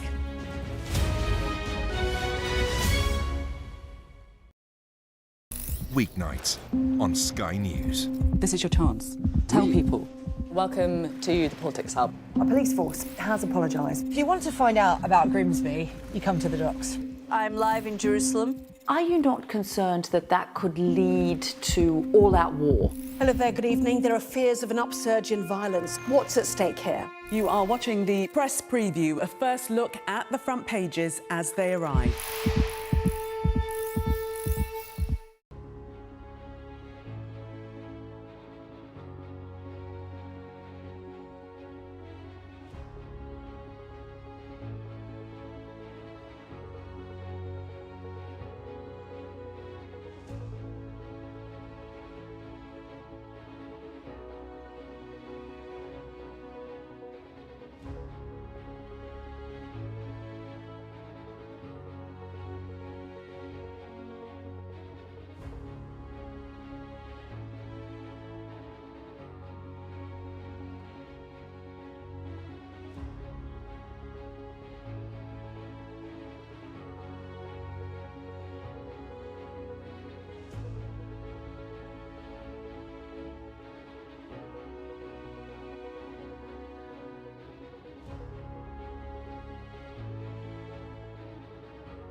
Welcome back to Sky News. Now it's ladies' final day at the Australian Open with Aryna Sabalenka going for 3 titles in a row as she takes on surprise finalist Madison Keys. And tomorrow, defending men's champion Jannik Sinner goes up against Alex Zverev. And we are now joined to chat about these things by British tennis star Liam Brodie. Morning, Liam. Thank you for getting up to join us this morning. First of all, women's final, Madison Keys made it to the final, perhaps unpredictably. Can she beat Sabalenka today if she plays as well as she did against Iga Swiatek? Does she have a chance? I mean, in tennis, it's 1v1, isn't it? The player always has a chance. But I mean, Madison, I think she's in the sense of, you know, we talk about big football clubs being sleeping giants. I think Madison's always had the talent to go far in slams. I think, did she lose a US Open final to Sloane Stephens a few years ago? So she's got the game to beat anyone, and she proved that against Swiatek. I was really impressed by how calm and collected she was in that match. She was, you know, swinging big serves, and that's what she's done her entire career. But Sabalenka going for 3 in a row, it's pretty hard to bet against her. She seems such a happy person as well on the tour, very comfortable being out there. Yeah, I mean, she's what a player Sabalenka is. Huge forehand, huge backhand, huge serve, moves surprisingly well for such a big player and big hitting player. And she seems, like you say, to enjoy it and have fun as well. Obviously, across her social media accounts, always, you know, playing pranks on her team and not taking it too seriously, which is nice to see, because obviously, you know, we tennis players live a pretty blessed life. So it's good to see that she's grateful for it as well. Yeah, absolutely. It's going to be an interesting final, isn't it? Less predictable than perhaps it might have been if it was 1 against 2. So Jannik Sinner is facing Alex Zverev tomorrow, and he is a defending champion, but he's got a drugs case hanging over him for Clostebol, which tennis cleared him of. But the Court of Arbitration for Sport said, no, that's not right. There is now going to be a hearing in April. So he's got that hanging over his head. What do tennis players on the tour think about that he's allowed to play with this hanging over him? Yeah, it's a tough one. I think, you know, on the tour and in the locker room, players will always have their own opinions separate to what's shown, you know, on TV and in media. I think, you know, there are a lot of players that trust that, you know, he didn't do it. Personally, I don't think that he did do it. I think that he doesn't seem like the type of person to do something like that. But you can't forget that, you know, the people around him might have had something to do with it. And that's kind of what I think WADA are appealing to the CAS, is whether his team didn't know what they were doing as well. So I think it's going to be interesting to see what the decision is at CAS. It's difficult, though. I mean, so many Italian athletes have tested positive for this Clostebol, and they always give the similar excuse that it was a cut finger, my dog was cut, I stroked it. I mean, there's all very similar excuses for it appearing on their drugs test. Yeah, so, I mean, I think it was 38 Italian athletes tested positive for Clostebol between 2019 and 2023, which, you know, raises questions and some eyebrows with people, because I think if that happened in British sport across English cricket, British Olympics, you know, rugby, tennis, all these different sports, swimming, you'd think that people would start to be a bit more careful. I know I was ill over Christmas with the flu, and, you know, even taking Lemsip, there's a certain type of Lemsip that you can't take because you will fail tests. So you have to check every time you go into the supermarket and look on, I think it's called Global Dro, the app, to see whether you're able to take them. So the fact that, you know, the world #1's team, I mean, that's like Andy Murray's team at the time, not checking to see whether the products they're buying have Clostebol in it. It's just mind-boggling to me. They've either dropped the ball severely or something more sinister is going on, I think. Yeah. It hasn't affected him, seemingly, on the court. He plays Zverev. Zverev's got a better head-to-head than him, but, you know, he just seems like a brick wall to me at the moment, Jannik Sinner. Yeah, a brick wall mentally and physically, but that's what it takes to be world #1. I mean, he's changed his serve technique. His serve's got bigger. You know, he's fantastic from the back, forehand and backhand. He moves freakishly well for a tall guy, as does Zverev, to be honest. I mean, that's what I've been so impressed with Jannik is, you know, all of this hoo-ha came out just before US Open and he went and won the tournament. It's not easy to do when things are going on around the court and can distract you, but he's done it fantastically. I actually called Zverev at the end of last year to win a slam this year, so I wouldn't be surprised to see him win the Australian Open. I think he, below Sinner and Alcaraz, is the heir apparent to the throne of tennis, to be honest. So I think it's going to be a fantastic final. Yeah, absolutely. And just a word about the Brits who've been involved in this finals weekend. First of all, Alfie Hewitt's won the wheelchair singles this morning, so massive shout out to him. Brilliant. And he won the doubles. And Henry Patton will go later in the men's doubles. And, you know, what do you know about him? He's Wimbledon champion, but he's totally gone under the radar as a Brit winning things. Yeah. I think first thing I'd say about Alfie is if you can get down to watch wheelchair tennis ever, go and watch it. It's the most incredible thing to see what those guys do. They're incredible athletes, and Alfie's one of the most talented players I think I've seen. You know, he trains at the National Tennis Centre a lot, and I always try and stop by and watch his practice and talk to the players. You know, how does he do that? I don't know. Don't know how he hits the shots he hits, to be honest. But Henry, you know, he's a great guy. He's very humble. I know his coaches, you know, Louis Kyer and Calvin Betton, have a lot of belief in him. They've been telling me for the last 4 or 5 years that he's going to be world number one. He was a good singles player. I think he'd probably admit himself maybe a little bit lazy as a singles player. Very talented, huge serve, great hands, and it translates so well to the doubles court. I mean, I've played him once or twice in singles and he was tough, but in doubles he's almost impossible to play against. He covers the net so well. He does everything well. There's no holes in his game, so I wouldn't be surprised to see him win quite a few more slams as well. Yeah, he's the Wimbledon champion. He goes in the Australian Open final later on. And Alfie Hewitt's already won 2 titles this week. Liam Brodie, we hope to see you back right up there very soon. Thank you. Thanks for your thoughts this morning. Thanks, guys. So that's the Aussie Open. We're waiting for the women's final to begin. We'll update you, but plenty more going on.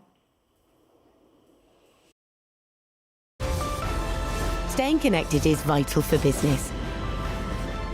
Sky Business sponsors this report.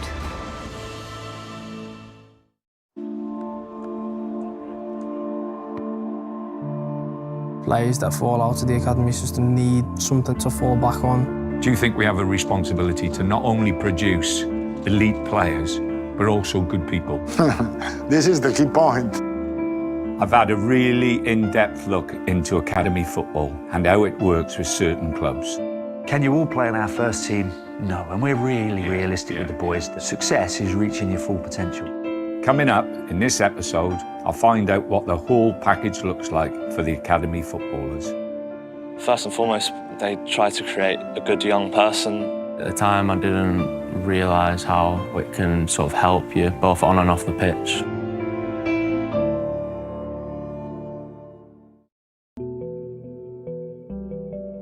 I'd been there since I was 5.5, so I'd came through the whole way. The staff who was always there, and I'm talking about the whole of the staff. I'm not just about the staff who were on the pitch, I'm talking about the kitchen staff, the medical stuff, the people who clean our kit and stuff. They mean everything, so I'm playing out now on the pitch, but I just hope that they've got a massive smile on their face because I'm doing it for them as well. It's been a special rise for me and the club. I think there's lots of different ups and downs. As much as we all want to become professional footballers, I think it's hard. Not everyone can do it. First and foremost, they try to create a good young person. Definitely the club's been very good at that, whilst also making it enjoyable on the pitch as well. Clubs are investing significant amounts of money themselves into academies, and it's growing every year. But there's big money to be made in return. With academy sales representing pure profit, and more teams struggling to meet profit and sustainability rules, selling homegrown players with very little experience has become a crucial business strategy.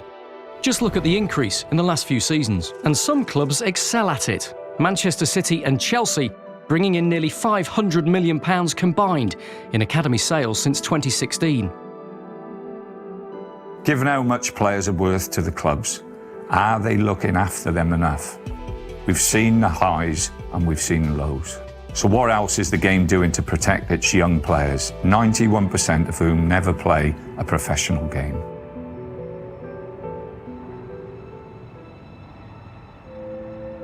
The jury took just 3¼ hours to return a unanimous verdict of guilty for both Moses Swabu and Delroy Facey on the single charge of a conspiracy to commit bribery. Swabu from Bermondsey. He used to be a Crystal Palace trainee, but plied his trade in the lower leagues. The prosecution said he's gone to a younger player and asked him if he would be prepared to rig a football match for money. That isn't just relaying messages as per Mr. Swabu's defence, it is akin to being the getaway driver in a robbery, he told the jury. Swabu was sentenced to 16 months in prison for match fixing. He now works with clubs and governing bodies like FIFA to try to protect young players who, when released or when they drop down the leagues, can fall prey to criminal gangs. I'll say the reality from my experience, it's almost like death. I've seen the reaction or the chain reaction from it. Once you get released or you drop out of the game, what am I going to do? It's the pressure of, okay, how am I going to make money? This is where the gang and what you know comes around, because everyone always keeps their ear to the streets. So you're saying that young players, if they're released or if they're having a hard time of it in football, can be very vulnerable in those sorts of communities? 100%. It's like I've experienced friends that have passed away and, you know, fallen victim of street. Sky Business sponsors this report.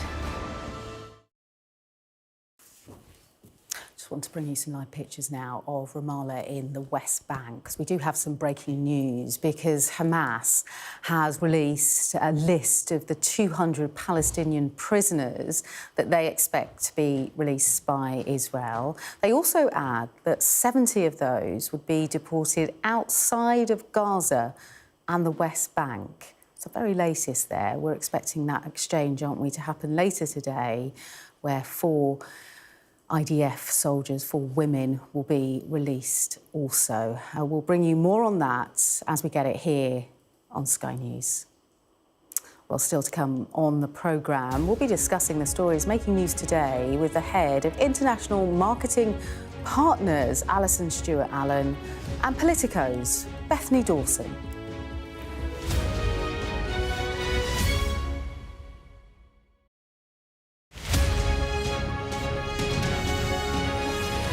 Our app gives you the very best of Sky News wherever you are. Breaking news, videos and analysis. Evidence of the crisis. Podcasts watching us live. I'm live in Jerusalem. Wherever you get your podcast. All in one place and all at just the touch of a screen. The Sky News app. Get the full story first.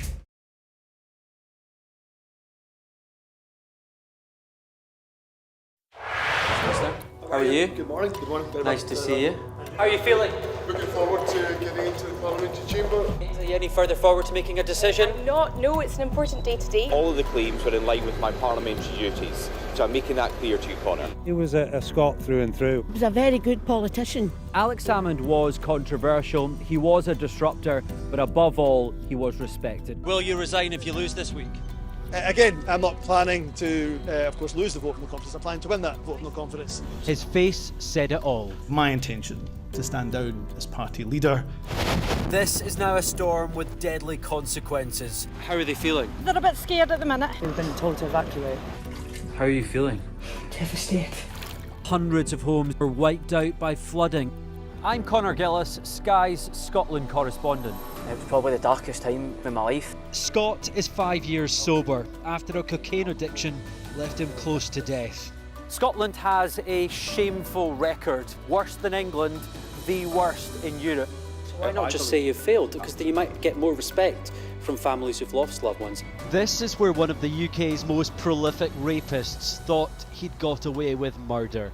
Sky News can reveal that former sex workers had told police he was sexually violent. My Emma. Free wherever you get your news. It's over, isn't it? The Americans say he is Rossi, a fraudster. This has been one of the most bizarre cases ever heard in a courtroom in this country. A dangerous murderer. Do you think you'll ever be able to forgive Andrew Ennis after this? She said she can forgive him, but as long as he's behind bars. By doing the right thing, it's destroyed your life. They terrorised me. They intimidated me. Sky News. The full story first.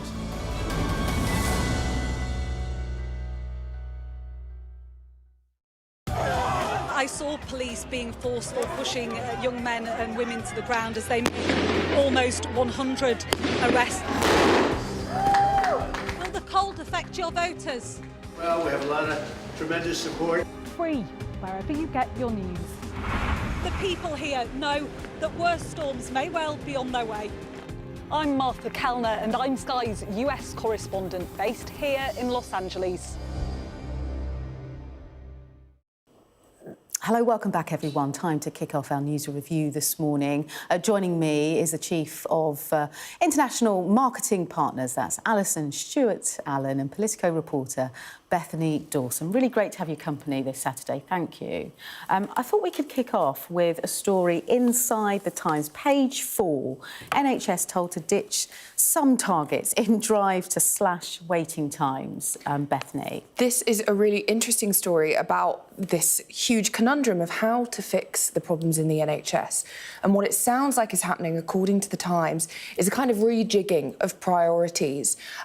So some targets do sound like they are getting ditched. The Times cites a pledge to establish a women's health hub in every region. And this is to put more energy into just cutting waiting times. The Health Secretary, Wes Streeting, is saying that all the energy needs to go in there, and then we will see later, I suppose, what kind of fills those gaps. There's some really worrying and interesting data here. Long waits in A&E could be contributing to the 1,100 deaths a week. Waiting more than 12 hours in A&E doubles the risk of dying within a month. So you can really see there are so many reasons why cutting waiting times is so important. Yeah, and Sir Keir Starmer sort of focusing, isn't he, that people will be seen within 18 weeks of needing that appointment. But with long waiting times elsewhere, crumbling buildings, it's always going to be something that you're plugging the gaps, which then ultimately leaves patients maybe losing out. Yeah. Which is quite worrying. Let's move on to the Financial Times, please, Alison. And we're going to be talking about an obesity drug. Yes, which in a way is related to NHS waiting times. Page 14, isn't it? Yes, indeed. If you have a healthier public, then hopefully you have less demand on the system. And in some ways, you know, the hope is that by having even more drugs on the market, this is a good idea. So, Novo Nordisk is one of the two main companies in the world. Their competitor is Eli Lilly, that has produced weight loss injections and now pills.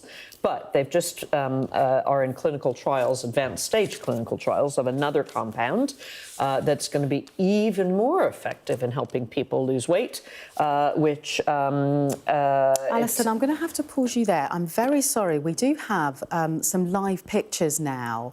Well, their latest pictures, apologies. This is Red Cross, the latest pictures here from the Red Cross, heading and driving through Gaza.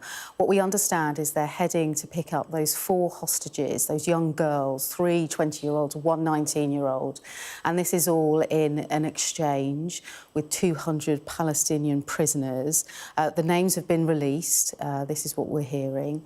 And that exchange will happen in the coming hours. These are the very latest pictures there. This is all part of that very fragile ceasefire deal that has paused fighting and in hope for many of the hostages, the family hostages, to be reunited with families they haven't seen for 15 months.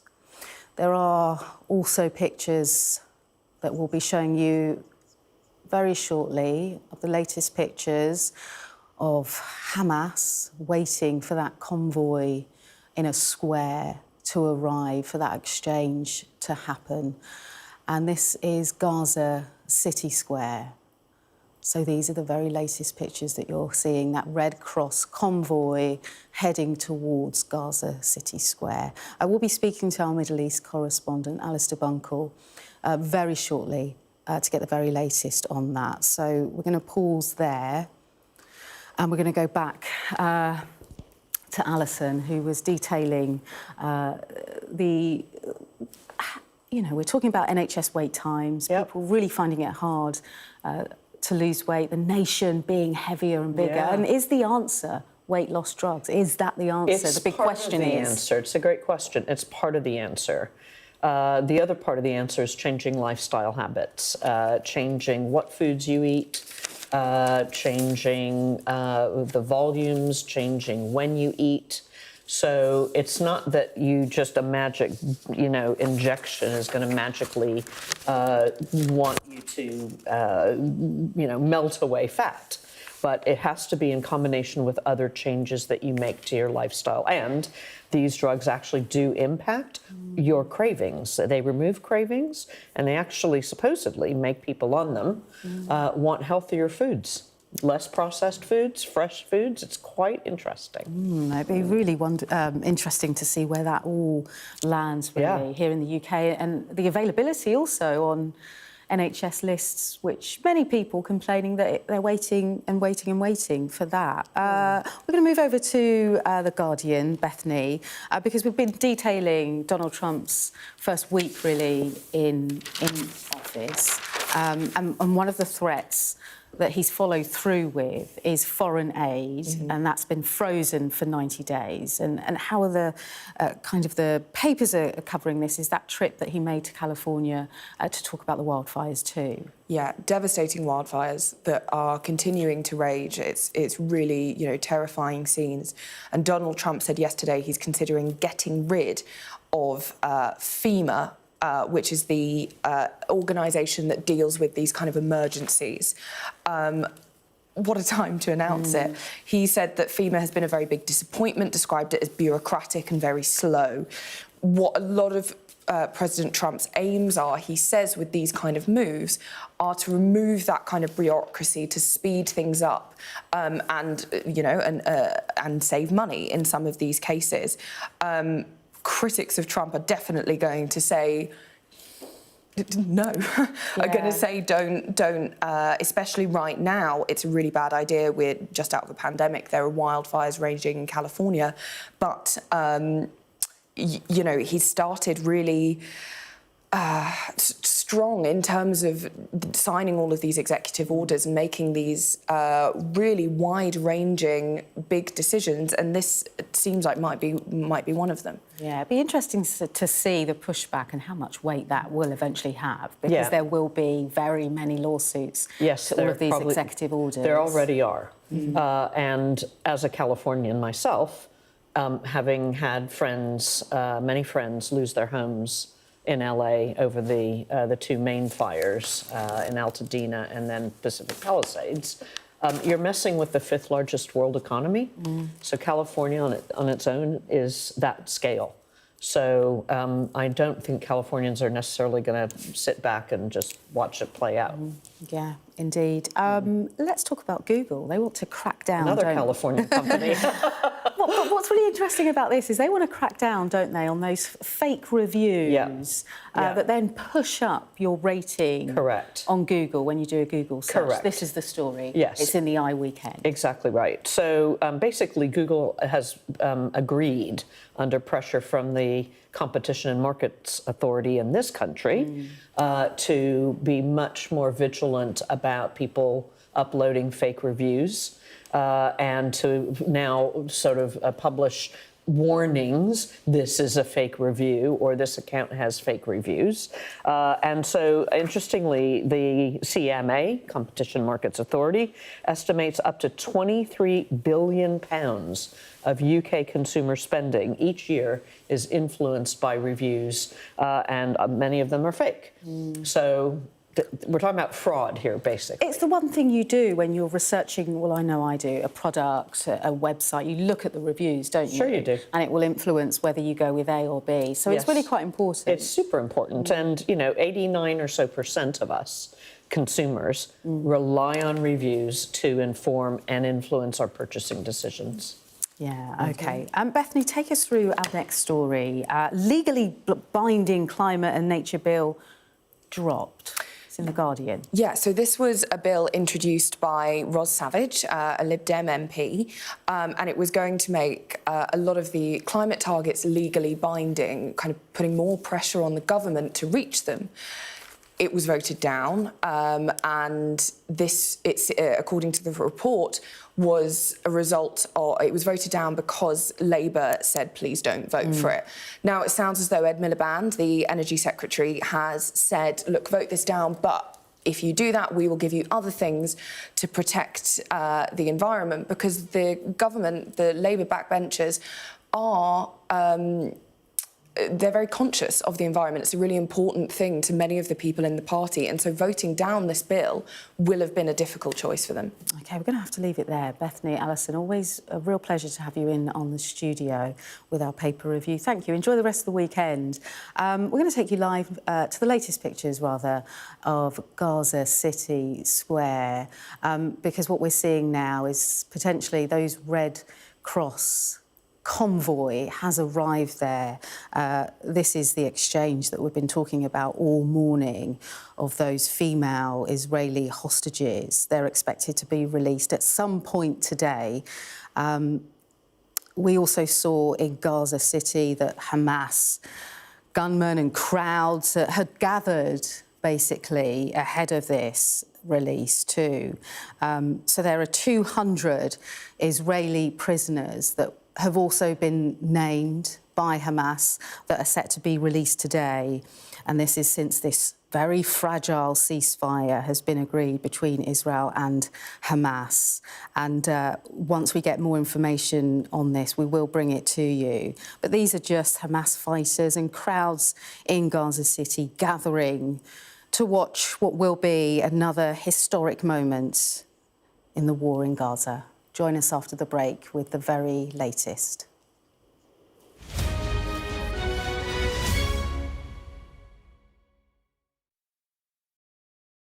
Mandatory evacuation, you must leave! For many people, Harvey is far from over. People here believe the water will be this deep for weeks.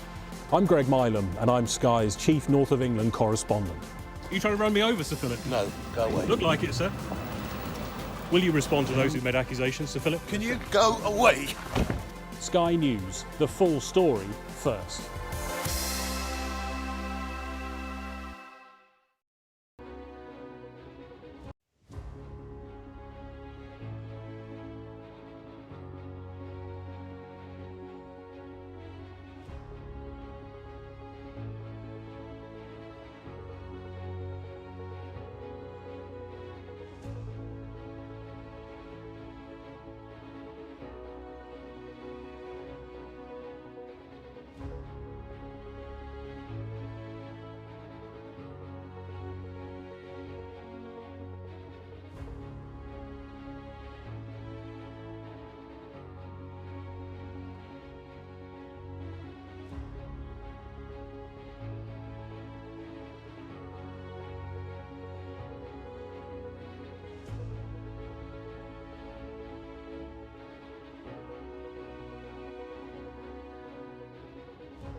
Good morning. It's 9 o'clock. Israeli hostages and Palestinian prisoners prepare to be released as part of the Gaza ceasefire.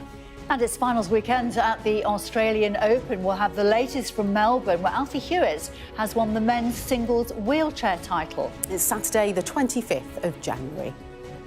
4 more Israeli hostages and 200 Palestinian prisoners are expected to be exchanged shortly as the Gaza ceasefire continues to hold.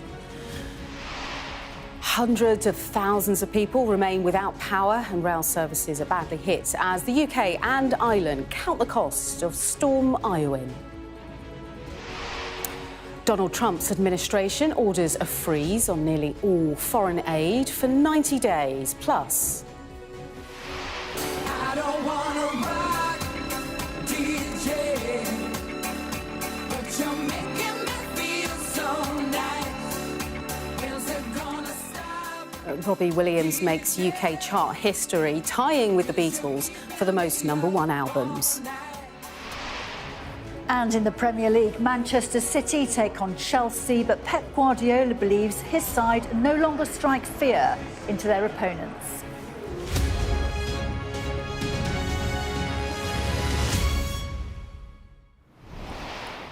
Good morning, everyone. Thanks for joining us on Breakfast. Our top story then, 4 Israeli female soldiers and 200 Palestinian prisoners are expected to be released in exchange as a hostage exchange. It's all part of the Gaza ceasefire deal.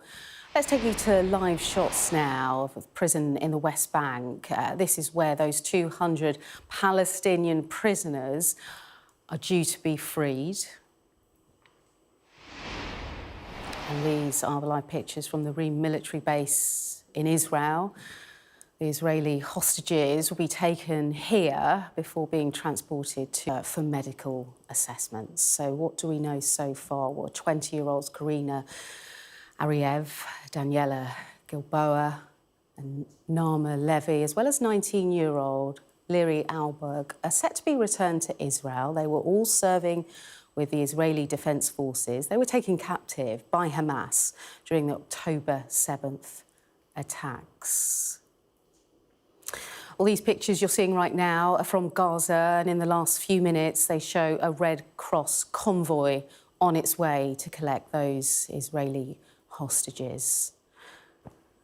And then, in the last hour, Hamas released a list of 200 Palestinian prisoners they expect to be released by Israel in exchange. Now, this round of prisoners will include more serious offenders than the 90 released last week, including some serving life sentences. So that's the very latest now. Let's go live to our Middle East correspondent, Alistair Bunkle, who joins us now. This is a fast-moving development, Alistair. Yeah, it looks as though the process is now underway. There's certain indicators that if it's going to follow a similar pattern to last Sunday, it now very much looks as though the hostage exchange, at least, is underway. The Red Cross vehicles are making their way to a square in Gaza City, which is where we expect the 4 women to be handed over. So Hamas will hand them over to the International Committee for the Red Cross first. And there's some formalities to go through. Last week we saw pictures of the Red Cross literally signing the 3 women who were released last week into their custody. And we saw very chaotic pictures outside of that building in Gaza City as that was going on. Now, from what I've seen this morning, live pictures from inside Gaza City, it looks a little bit more structured this time. There's a very large, or a reasonably large presence of Hamas fighters there wearing combat fatigues, many of them in balaclavas, green bandanas on, the green Hamas bandanas on. But they look as though they have managed to create a sort of an area free of the crowds in order that the cars can make this exchange without people clambering on them, banging on them as happened last week. So that is now happening. And if it follows a similar timeline to last week, that could take anywhere up to an hour and a half as that element is done. Once the 4 women are in the care of the Red Cross, they will then be driven from Gaza City to the Gaza border. Now, that's a journey that's 20, 30 minutes, not very long at all. And we expect them to come here, which is the Raim military base. We're right on the Gaza border. This is the most likely location for them to come. There are two other reception centres that the IDF have set up. One on the northern edge of Gaza, the Erez border crossing, and one right down in the very south, the Kerem Shalom border crossing, which is right on the sort of junction between Egypt, Gaza, and Israel. But it looks like they will come here, not least because it is the most logical exit point in terms of distance needed to travel, but also there's been three very large, I think, Sea Stallion IDF helicopters, huge transporter helicopters. Two of them have remained here, actually. One's just taken off in the last half an hour or so. But they are expected to be the helicopters that will transfer the 4 hostages from here. Once they've undergone medical checks here, I think their families are going to be here to greet them at the bases. And then they will take them to hospitals outside of Tel Aviv or in the Tel Aviv area. So that should be the way that the process works, if it runs like last week and if it runs smoothly. It is happening at the moment much earlier on in the day. Last week, this didn't really get underway until about 4:30ish, and then it took some time, and the hostages didn't come out until about 5 or 6, and then the Palestinian prisoners, which is another really important, I mean, it's not lose sight of that really important sort of other element of this. It's an exchange. They didn't get released until the early hours of the following morning.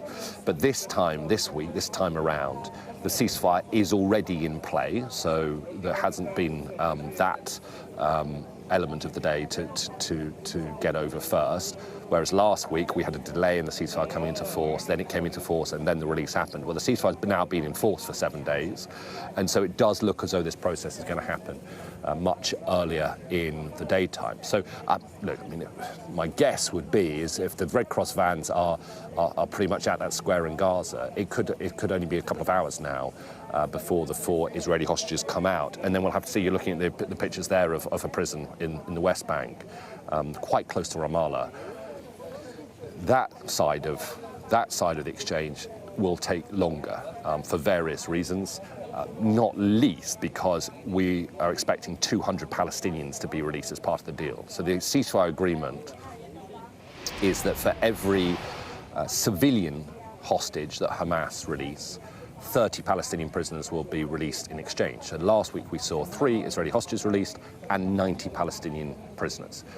This week, the list that Hamas have released is 4 female IDF soldiers.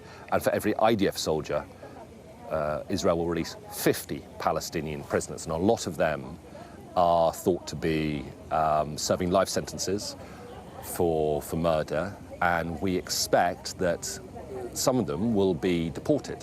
Some will be deported back into Gaza, some possibly elsewhere to another country. There were rumours about Turkey or Egypt. But that's part of the process. We're going to have to wait and see how that plays out. But I think that we might not see the Palestinian prisoners released for some hours yet. But the process of releasing the Israeli hostages definitely seems to be underway. Alistair, we're watching pictures of Gaza City, and what I can see on my screen is that the 4 Israeli hostages are being handed over, and that's 20-year-olds Karina Ariev, Daniela Gilboa, Naama Levy, and 19-year-old Liri Albag. This will be joy for their families after 15 long months to be returned with their families.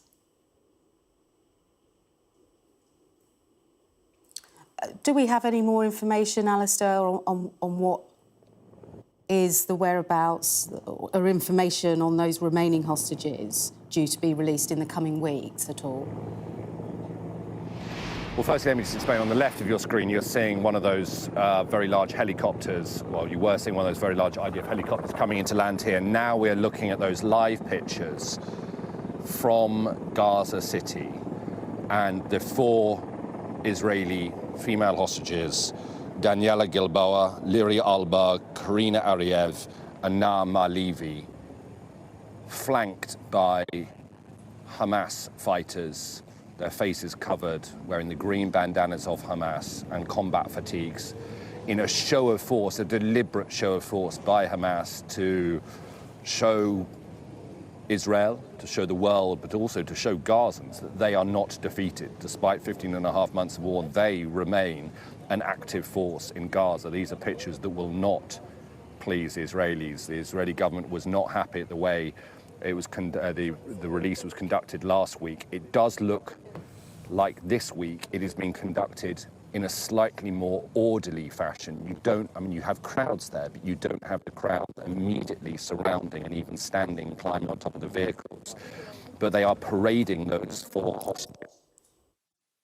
Television cameras, very aware of the image that it sends around the world. But those 4 women have just climbed into the Red Cross vehicles, and so it looks as though the processing part of this handover is complete as the Red Cross, the white Red Cross jeeps do start to move slowly through the crowd. This is in Gaza City, a central square in Gaza City.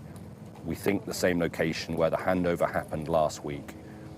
And Hamas has now released to the Red Cross the 4 female Israeli hostages that they announced would happen last night. A reminder, Liri Olberg, a 19-year-old, 20-year-old Daniela Gilboa, Karina Ariev and Naama Levy, also both 19 years old. They were all taken from the same military base, Nahal Oz, close to where I'm standing now. They were surveillance officers,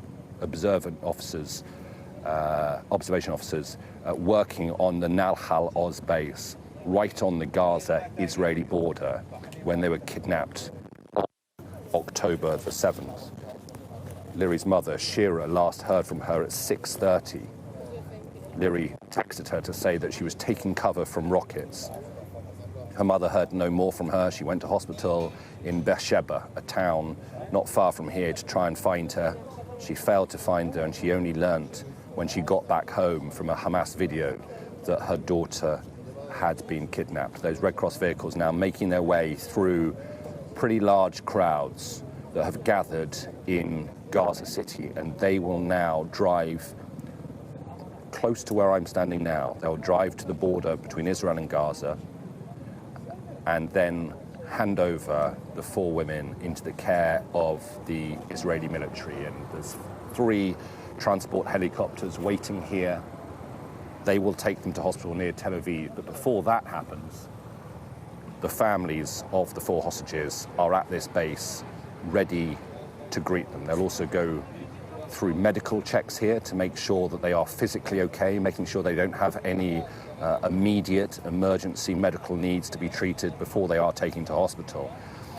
But of course, the process of recovery, the process of being reintroduced to the freedom that they will now be able to enjoy, well, that take a long time. We know from the 3 hostages that were released last week, Romy Gonen, Doron Steinbrecher, and Emily Damari, we know that they are still in hospital, they are still recovering. They're said to be doing well. I was speaking to some of their relatives only this week, and they say they're doing well, but it's taking time, and that will go for all of the hostages who are released from Gaza. And you can see now there on the split screen, Hostage Square in Tel Aviv, hundreds gathering there as they did last week, watching these events on a big screen in the square, everybody not daring to quite hope that the release will happen until they see these pictures. And the relief last week when they saw the 3 hostages alive in the back of a Red Cross car was palpable through that square as I stood in that square. But we're seeing now on the left of your screen those images from Gaza City. I've lost track of where the Red Cross vehicles are, but they were making their way through the crowds quite slowly as they drive out of that square, out of Gaza City. Was Gaza's largest city, now most of it completely destroyed through the bombing of the last 15 and a half months, as is much of Gaza, flattened demolished. People have been returning home since the ceasefire kicked in last Sunday. People in Gaza have been returning home or trying to return home and finding that their homes no longer exist. And another element of what happens today, day 7 of the ceasefire, which is significant, is that the Israeli military along what's called the Netzarim corridor in Gaza. So this is a corridor that has been, in some respects, created by the Israeli military during this war, certainly widened considerably and expanded in size. And it runs across Gaza, east to west, but it divides, importantly, Gaza from north to south.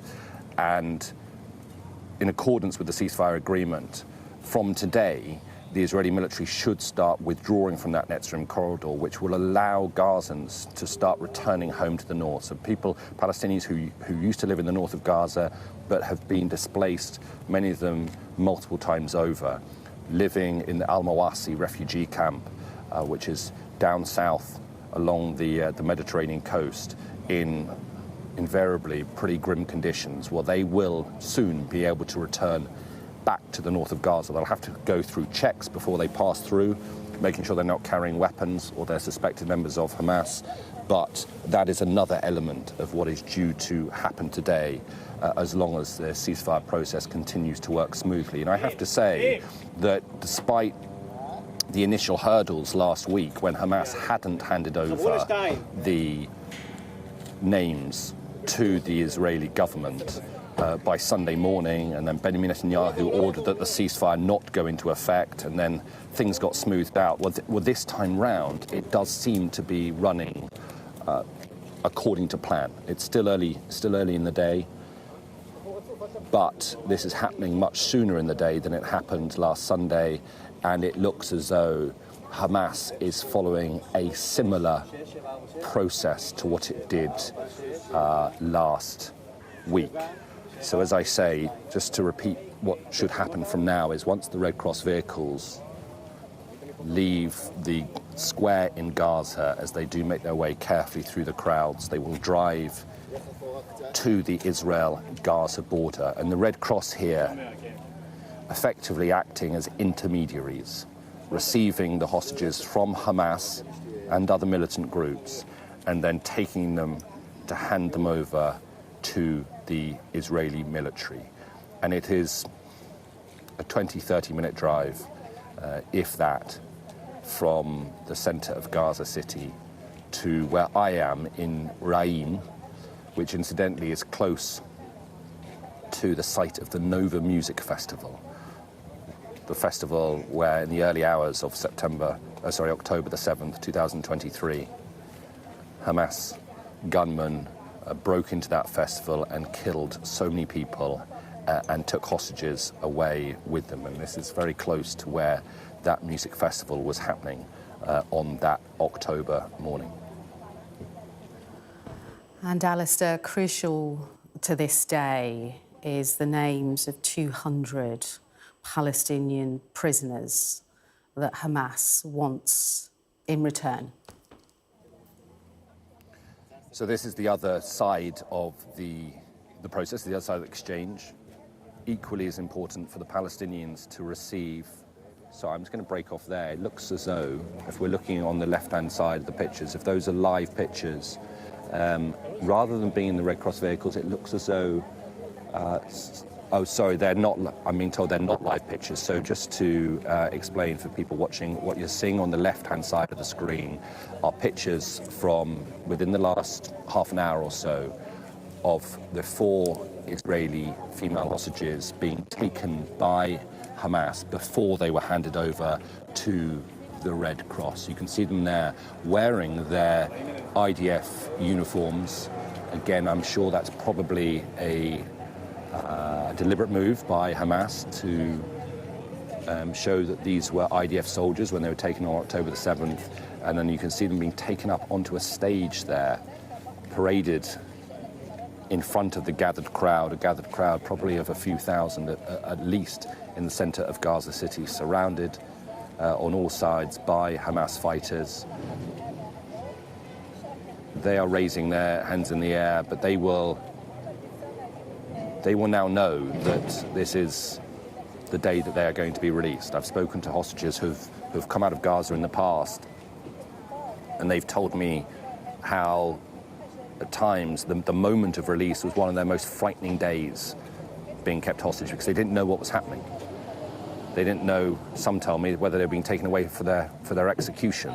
They weren't aware of what was going on. Now, a lot of the hostages have said that during their time in Gaza, they have managed to pick up snippets of radio or television, and they've become aware, or they've managed to piece together some of the events that happened on October the 7th, and they've become aware of the wider global effort to lobby for their release, and that has been a comfort to them. But it is important to remember that for many of them, they were taken on October the 7th from specific areas. In the case of these 4 women from the Nahal Oz base, and they will not necessarily have known much else about what was going on up and down the length of the Gaza border in the various kibbutzim, in various military bases. And so their awareness of what happened on October the 7th and then following that, there are certainly big gaps in their knowledge of what happened, because they've been kept often in tunnels and out of the way of any news information. But some of them have managed to piece together bits and scraps of the news. Some have even heard their parents talking on Israeli radio, calling for their release, and as I say, it came of great comfort to them. So the pictures on the left, pictures that were filmed in the last 20 minutes, half an hour, of those 4 Israeli hostages being handed over to the International Committee for the Red Cross before they make their way out here. So going back to the Palestinian prisoners, which is the second part of what is supposed to happen today. 200 Palestinian prisoners to be released from Offa prison, which is a prison just off a main road that runs into Jerusalem, but it is officially in the occupied West Bank. We don't know what time they're going to be released. It's normally happened some hours after the Israeli hostages have come out. Of those 200, quite a significant number of them are serving life sentences. Okay, for now, Alistair, thank you very much. Do stay with us. We're going to head over to Adam Parsons now, who's in Ramallah, because this is where those 200 Palestinian prisoners will be released today. And I imagine, Adam, some of the families of the detainees will be gathering, presumably, to greet their loved ones. Yeah, they will. You just heard Alistair referring to Offa prison. Well, it's that building just behind me, down in that valley. That is technically an Israeli incarceration centre. We can see already vehicles gathering down there, including a bulldozer. So what is expected to happen is that some of these prisoners will be brought to Offa. They'll be processed there. They'll be brought together. It may be that already some of them are there. That, frankly, isn't clear at all. And then that group will be brought in a convoy from that prison into the centre of Ramallah. It's only a short drive, to be honest. It'll take a few minutes to get up to the heart of this of the city, and then those people will be released. Now, it isn't all of the 200 Palestinian prisoners. They're not all coming here, because a great number of those, the ones who are serving life sentences, the ones who've been found guilty of murder, are going to be what is called deported from the country. That's quite a complicated process, but it means effectively either going into Gaza or leaving for another country. Those people will be taken to Egypt, and at the moment, again, not clear where they're going to end up. It was expected some would go to Qatar, but we understand that Qatar has said no to that.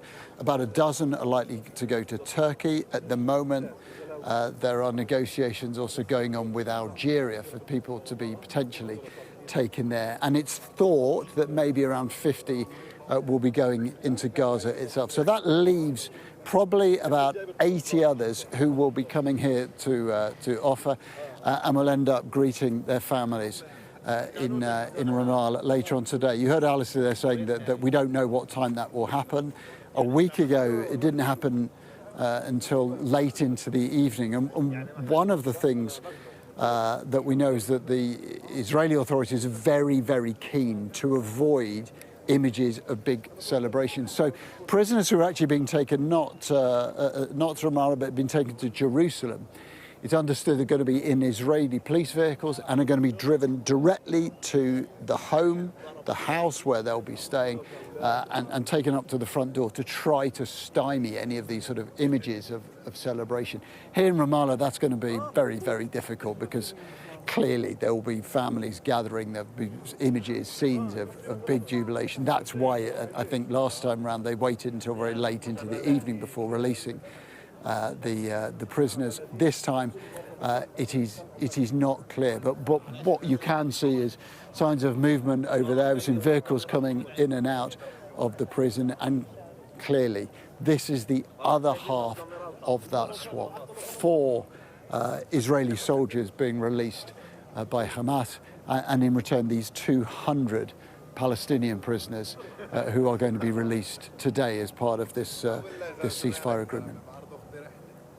Thanks so much. We'll head back to you in a moment. Just to recap, if you're just joining us here on Sky News, that breaking news that 4 female Israeli hostages held in Gaza have been handed over to the Red Cross. We saw Hamas gunmen and crowds gathering in Palestine Square in Gaza City. This was ahead of that release. All of the 4 hostages, of course, Israeli soldiers. And this is the second group, isn't it? We'll bring in Alistair Bunkle now. This is the second group of hostages freed by Hamas, Alistair Bunkle, since that ceasefire was agreed. Yes, that's right. The first group, 3 hostages released. Romy Gonen, Emily Damari and Doran Steinbrecher released last Sunday. So this is the second group. This time round it's 4 hostages, and this time round it's 4 IDF soldiers. I'm just going to bring in someone from the Israeli military, Major David Baruch. When they arrive here at the military base, Raim, what is the process? What is the Israeli military sort of set up in terms of kind of a reception venue for them? Well, we're going to see this hopefully very soon. I mean, this is a big day for all Israelis. Of course, there's still going to be another 90 that still have to come home. But let's be happy about the 4 souls who have just been saved. And hopefully very soon they're going to come in and they'll be driving through here, going around us and coming into the base. At the base, they're going to be an initial medical checkup just to make there's no emergency right off. And then they're going to meet their parents. They look as though, I mean, they look, we've seen, they were walking, seen, they looked... Physically, they look fine. I can't imagine the psychological effect this has had on them after almost 16 months. And we're very happy to see, I even saw smiles, so I was happy to see that as well. They're going to come in here, they're going to meet, initial meeting with their parents and whatnot, and then go through some more medical checks. And after that, they'll be going on the helicopters, which are just over here, and they'll be taken off to hospital for further medical checks and for psychological evaluation as well, I assume. What are the considerations given to the Israeli soldiers who will meet them at the border? I think in November 2023, when we had a 7-day ceasefire, I think a lot of the soldiers were told, don't speak to them unless they speak to you, in so much that let's not overwhelm them. There's a point person to meet them, but let's not sort of swamp them when they come out. While I'm wearing a uniform, this part of it is a military because we're taking them from the Red Cross. But this is a civilian, this is humanitarian. This is, let's deal with these individuals, let them get their health back. So what we're trying to do is bring out of a situation that those that meet them also have been told exactly that. Don't overwhelm them. Where your cameramen are very far away right now for that same reason. We just want to not overwhelm them with all this attention. They're getting enough attention as it is. I mean, we've seen what's happened to them in Gaza with your live feed there. I can't imagine having to be put up on a stage. Well, what do you make of that? I was going to ask you what you make of it, but also, you are a serving soldier. Your military, the Israeli military, has fought this war against Hamas for almost 16 months. And yet, you see up on stage there Hamas soldiers, showing quite deliberately they have not been defeated, that there is still a presence. What's your reaction to that? Well, first of all, I'm a father also. And if those were my daughters, I don't know what I'd be thinking. I'd be outraged, first of all. And yes, those are Hamas fighters there. They're putting on a show. They still got their masks on, so they're still afraid, obviously. The Hamas that we're seeing today, on one hand, it's the same Hamas that we've seen them in the duplicitous way that they've actually gone through this. And we didn't know until the last minute who's coming out. They said yesterday 4. They gave us the names. Now we're sure those are the same 4, yet it's against the agreement that we have. Just explain that.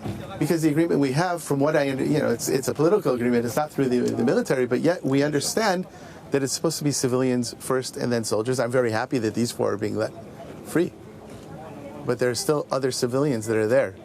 And it's not clear to me, as a Israeli citizen, why. And last week we had the same thing where they didn't give out the names. So Hamas is stretching this agreement.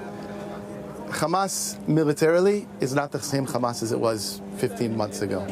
That's got to be clear. Now we're hearing all these things about how they're building up and recruiting new people and everything like that. I can understand that. Yet militarily, we've totally disabled their ability to seriously fight us. Just back to the process of today. We're in a place called Raim, which is pretty much the midpoint of the Gaza border, sort of middle from north to south. You also have other reception centres, is what you've called them, that you've set up. Just explain that they're in Erez and Kerem Shalom. We've prepared 3 different reception areas, one in the south in Kerem Shalom, here in Raim, and also in the north near Zikim.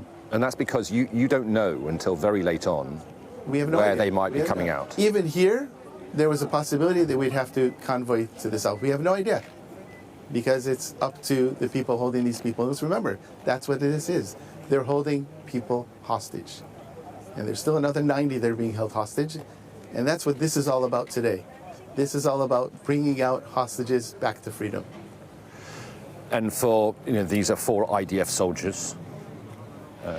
They were serving at a base very close to here. Does that take on a special resonance for you, given that you are an IDF soldier as well? Of course. But these are also now 19-year-old, they're soldiers. They were taken in their pajamas. They put on fake uniforms on them to show them, these are soldiers being left out. These are 19-year-old young women. Those are fake uniforms, you think, are you? I noticed they were in their uniforms, but... They were in uniforms. I didn't see any emblems on them or anything like that. The color wasn't exactly right. It's not important.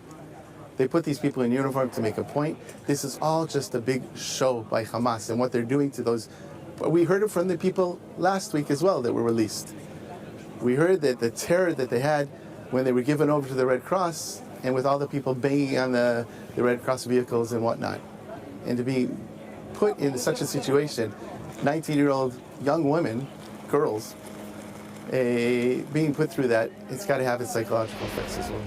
Yeah, no, look, those are your observations on the pictures we saw last week and what we've been seeing in the last hour or so. I just wonder, therefore, what your observations are on the destruction that you'll have seen in Gaza, which certainly since the ceasefire came into force, people have been putting drones up above Gaza. The first time they've been able to do that, civilians putting drones up to film streets and streets and streets, neighborhoods completely demolished. I mean, do you have a reaction to that?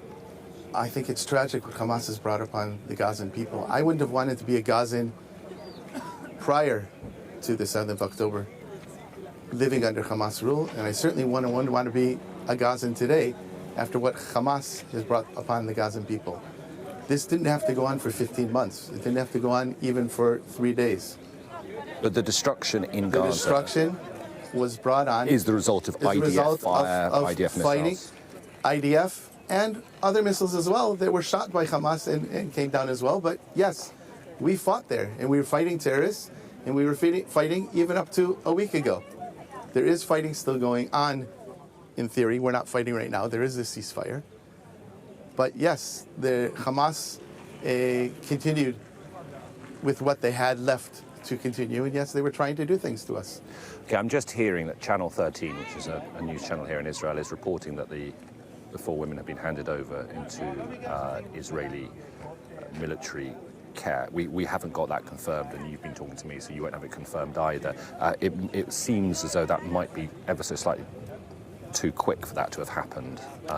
But, you know, if it hasn't quite yet happened, we would expect it to be happening in the coming 5-10 minutes or so. Just remind us then what happens from that point onwards. They reach the border area, they get handed over to the IDF, and then what? They reach the border area on convoy. They drive.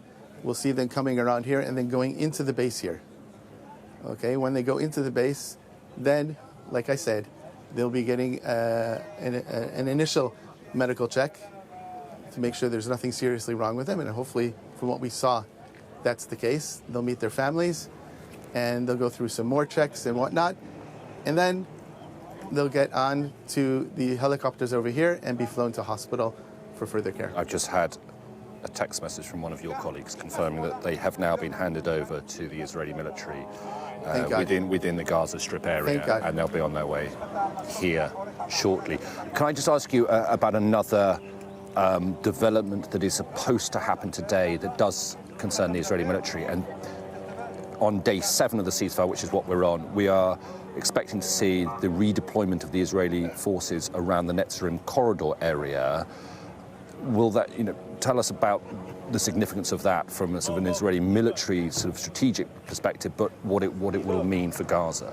First of all, we're prepared to comply with any of our obligations under this agreement, and then we're going to do that. Now, leaving that area, obviously, whenever we leave, we redeploy, it comes with its risks. Yet, we've got answers to that internally. We know how to deal with any of these potential risks, and we will commit ourselves to our obligations that we've come by. That does not mean the Israeli military is withdrawing from Gaza, let's be clear. It means you are withdrawing from this corridor that bisects the Strip from north to south, and it will mean that Gazans can return back to the north, but with certain conditions. It's important to make this point, is that we've asked the Gazans, we've told them that anywhere where there are Israeli soldiers, do not come near them. As we redeploy, obviously they'll be able to move to those areas. Don't move any farther from those areas. Please, we do not want them close to IDF soldiers or positions. If that happens, then really bad things can happen, and we don't want that to happen. Well, there have been a number of instances over the last few days of the IDF killing very few, as far as I know. Very few. Few, but some. Right. And we've told them, please don't. Don't come near IDF positions. When we redeploy, then you move in. Okay, Major David Brooke, for now. Thank you very much for talking us through that. Leah. Alistair, we do have a statement from the IDF. They're saying the 4 returning hostages have just been transferred to the IDF and the ISA forces in the Gaza Strip. The 4 remaining hostages are currently being accompanied by IDF special forces and ISA forces on their return to Israeli territory, and they'll undergo an initial medical assessment. So that's the very latest there. Let's join and bring in former Israeli negotiator Daniel Levy. Daniel, thank you so much for staying on the line to us. What's your assessment of what we've been seeing on our screens so far?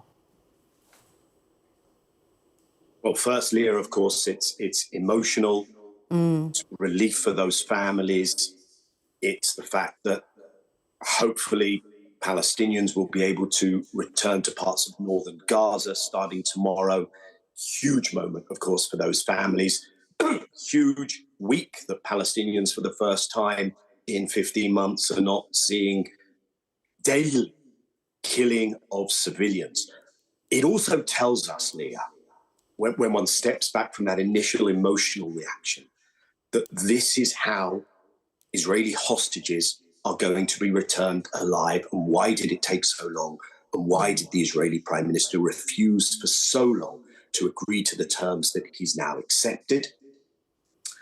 And if one looks at the pictures, and of course, as we were just told, these are staged, these are choreographed, it's a show. Just like later today, Israel will wait until darkness to release the Palestinian prisoners. They're going to prevent crowds gathering at the places of release. So everyone here is trying to manage a domestic politics. But I look at this and I am reminded how intertwined are the fates of Palestinians and Israelis, and how only security for both peoples will come if there's not only an end to war, but an end to decades of occupation, of dispossession of Palestinians not having a day of freedom or rights. Today is an amazing day of freedom for those 4 girls. Never have Palestinians had a day of freedom. And if one day they have that, I believe that we will live in a very different reality. Daniel Levy, stay with us. I just think it's really important to bring a statement now from the hostages' family.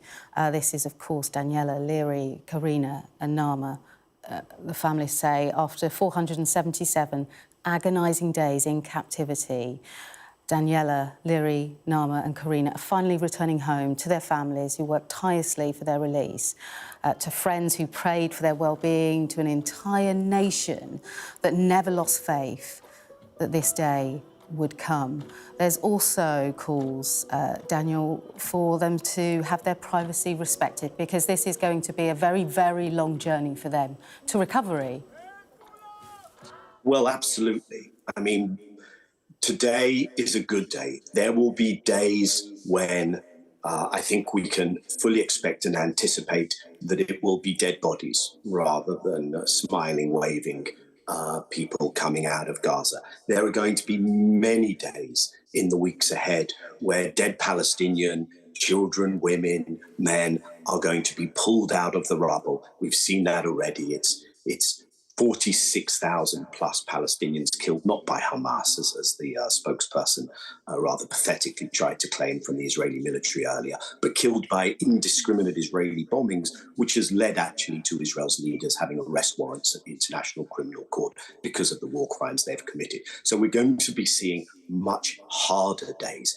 And I think that statement from the families is so important because of for many reasons, but also because of the momentum that sets in Israel, which is Israelis want to see everyone else home, and their leader is promising a return to war, which would guarantee that not everyone else comes home. And so you will have this contestation amidst a moment of unity. You will also have, and we know that because 2 parties in the coalition in Israel voted against this deal.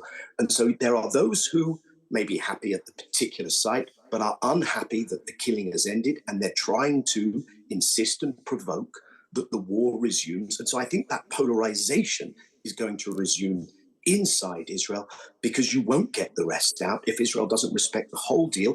And part of that is this reality that we see in front of our eyes, Leah, which is Hamas is still in control. There will not be total military victory. There is no such thing. It will take a political plan. And that political plan is going to have to, at some stage, address the root causes of this. And what I think should worry everyone is the fragility of this deal and the fact that right now, as we see these images, there is a major Israeli military operation underway in the West Bank. Thousands are already being displaced there. Huge new closure system in place, mass arrests. And so it's a tinderbox, and we're still far away from that moment where politics is going to replace military action. OK, we'll have to leave it there, Mr Levy. Thank you so much for your time and your thoughts on this truly historic morning in this 15-month conflict. We have a couple of lines dropping that I just want to bring you up to date with. If you're joining us here on Sky News, 4 Israeli hostages have been transferred to the Israeli army. That's the very latest. We have an Israeli Prime Minister office statement too, and it reads, in part, the Israeli government embraces the 4 returning Israel Defence Forces soldiers. Their families have been informed, and they have joined our forces and authorities, so they've been handed over. They're just reflecting that that has happened. The Israeli government, they say, is committed to the return of all abducted and missing persons. They go on to list the 4 female Israeli hostages who have been released: Liri Elbag, that's Karina Ariev, Daniela Gilboa, and Nama Levy. And the government say that together with all security agencies, they will accompany them and their families. And we're also hearing that they will undergo a medical assessment shortly, and also to re-emphasise that these girls do need the privacy to recover. Also today, over 200 named Palestinian prisoners have also been released. They were listed by Hamas earlier today, and 70 of those, we understand, will be deported elsewhere other than Gaza and the West Bank. In Ramallah, we can go now to Adam Parsons with the latest there. And Adam, it's likely to be a very long day for Palestinian families waiting to greet their loved ones.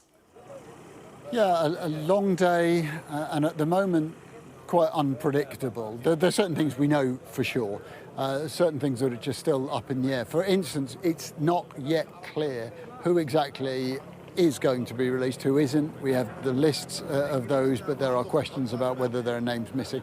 A lot of focus, for instance, is on a man called Zakaria Zubeidi, who is, I think, probably one of the best-known prisoners involved in this swap.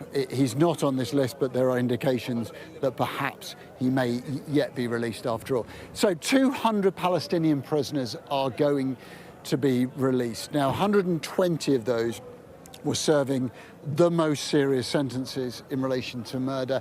They are going to be what is called deported. Effectively, that means they're going to be leaving Israeli territory. Now, around 70 of those may be going to another country. They'll initially all go to Egypt, probably a dozen will go to Turkey. Again, not clear where the rest will be heading to. It would seem that Qatar has said it doesn't want to take anyone. There are conversations now going on with Algeria. It may well be that lots of them remain in Egypt, and then not for 3 years will they be able to ask for the right to come back into Israel. The rest likely to go into Gaza. That leaves 80 who are going to be brought here. Now, this is Offa prison in Ramallah. This is a large, sprawling Israeli prison. From here, you can just see some of these buildings, but believe me, behind those trees over there in the middle distance, there are many, many more buildings. This is a very big facility. The prisoners, the 80 Palestinian prisoners, will all be brought into that prison over there, and then at some point they'll be put into coaches, and those coaches will come up through this access road and up to these buildings near the front gate, and then they will be taken along this road, but accompanied by Israeli military vehicles, not least a bulldozer, which will go in front of them in order to try to clear any obstacles that have been put in the path of those coaches. And those coaches will head into the centre of Ramallah, where the prisoners will be released. When this will happen, we simply don't know. Last weekend, it was about 7 hours between the release of the hostages and the release of these Palestinian prisoners. But to be blunt, it's very hard to call this one. Last weekend, they were released after dark, and I think that was part of an effort to avoid images of huge celebration. But there will be, without doubt, people gathering. You can already see the people gathering on this hillside hours and hours before this release happens. As for the people who are being deported, that will happen somewhere else, far down in the south of the country. These are the ones who are going to be staying here in the West Bank. Now, the Israeli government is trying to avoid images of huge celebration. I think that's going to be very difficult. Last week, it was a slightly chaotic episode. This will be the same. There are many people here who think that these are political prisoners, that these are people who have given up their lives for the cause of Palestinian sovereignty and independence, and are gleeful, not just because these are members of their families, these are friends who are going to be given their freedom, but these are, in their minds, people who have fought a political crusade. Of course, that is the absolute reverse to what the Israeli authorities, the soldiers in this facility think. So there will be tension here. Last weekend there were lasers shone through watchtowers up there, big loud announcements. made. And of course, whenever you have the clash between Israeli military vehicles and well, overexcited, ebullient, or potentially angry crowds here in the West Bank, particularly after clashes that we've seen in Jenin in recent days, there is likely to be tension. The fundamental thing, though, is here there is a sense of anticipation, because once again they are going to see buses coming from here, stopping up the road, and the release of Palestinian prisoners as part of this ceasefire deal. Okay, Adam, for now, thank you. We're going to cross over now to international negotiator Nomi Bar Yaakov. Great to have you with us today on such an important day. What's your thoughts on the pictures that we're seeing today, Nomi? Thank you, Leah, for having me on your show. My thoughts are that, you know, it's a very, as you say, important day. It's been a successful transfer, and I think we can safely assume that Israel will release 200 Palestinian prisoners, many of them serving life sentences, and many of them are going to be deported to Egypt for 48 hours before moving on to other countries. So I think it's the first time that Palestinian prisoners serving a life sentence are going to be released. Last week we saw the release of predominantly women from the Palestinian prisons, so a lot more controversial for Israelis, this particular move. I think that, again, it's positive. We have a tricky ceasefire to implement. We've seen breaches overcome. Today, according to the ceasefire agreement, civilian females were supposed to be released, and they were not. And as a result, Israel changed the list of the Palestinian prisoners. So in line with that. So I think, what we're seeing is that the breaches are overcome, and that's very positive, but we have a very, very long road ahead, and much will depend on US President Donald Trump and the leverage that he's willing to exercise over Israel, and on Qatar, Egypt, and the US representative to the monitoring, verification and compliance mechanism that has been set up. That mechanism is set up to deal with the expected breaches on both sides. Nomi, you make such an interesting point there. Can you just explain to viewers how a change in the White House might impact this ceasefire deal? Absolutely. So what we saw is this is a deal that was on the table already in May. It's a deal that President Biden, former President, US President Joe Biden, announced in great detail, 3 stages, 42 days for each stage, same number of hostages to be released. He had said at the time that he announced it that actually it's an Israeli deal, and the history doesn't matter so much, but what does matter is that he was not able to implement it until President Trump was elected. So in the period in which Biden was a lame duck, what actually happened is that President Trump already was very influential, and he sent his special envoy to the Middle East, Steve Witkoff, to persuade Israel, or to threaten Israel, that if they don't sign on the dotted line, basically they won't get US support and US aid, and Israel cannot survive without US aid. So also noteworthy that in the speech of the Qatari Prime Minister, when he announced the deal, he thanked Steve Witkoff on camera, on the record. So it's very clear that it took President Trump to exercise the necessary leverage over Israel, and it's also coming out into the open publicly, which I've been saying right from the outset, that it is Prime Minister Netanyahu that's been stalling this deal. It could have happened many, many months ago. Nomi, just give us a bit of an insight then about negotiations and how difficult they are behind the scenes while this is all going on.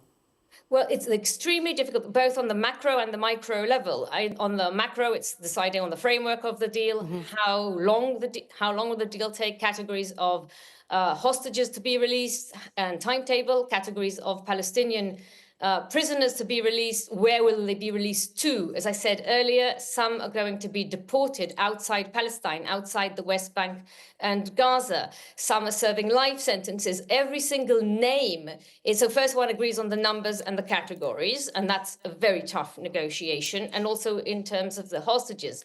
In this, it was agreed that the civilian female hostages will be released first. That didn't happen, as I said, it didn't happen, but that is what the ceasefire stipulates. And we have seen, and then the wounded. Then the female civilians, female soldiers, and then wounded civilians, men. What we are seeing is, I'm giving an example of the difficulties in the negotiation. Yeah. There is the timetable, and of course, the humanitarian aid, absolutely vital. How many trucks are going to be coming in? How are they going to come in? When can what is the timetable for Israeli withdrawal? Where is the Israeli army going to withdraw from? How is the return of the Palestinian displaced population going to work, going up north? We have seen that as of today, they should be. OK, we're going to have to leave it there now. We have IDF spokesman now talking. Let's have a listen to what he has to say, giving an update, I believe, on this very latest hostage deal. I've been detailing on Sky News 4 female hostages. IDF soldiers have been handed over. We saw the convoy that was driving through Gaza City. They were then taken to a stage, smiling, raising their hands, and now handed over to IDF forces, where they'll undergo a medical assessment. But this will be an updated update. It will be in English very shortly. But just if you're joining us on Sky News, this is another historic day in the war in Gaza. After 15 months of fighting, this is the second release of Israeli hostages that have been released. Today, we saw them leaving Palestine Square earlier in the hour in Red Cross vehicles, driving through crowds of people. This is a statement that we'll bring to you very shortly, that will be the very latest on what's been happening.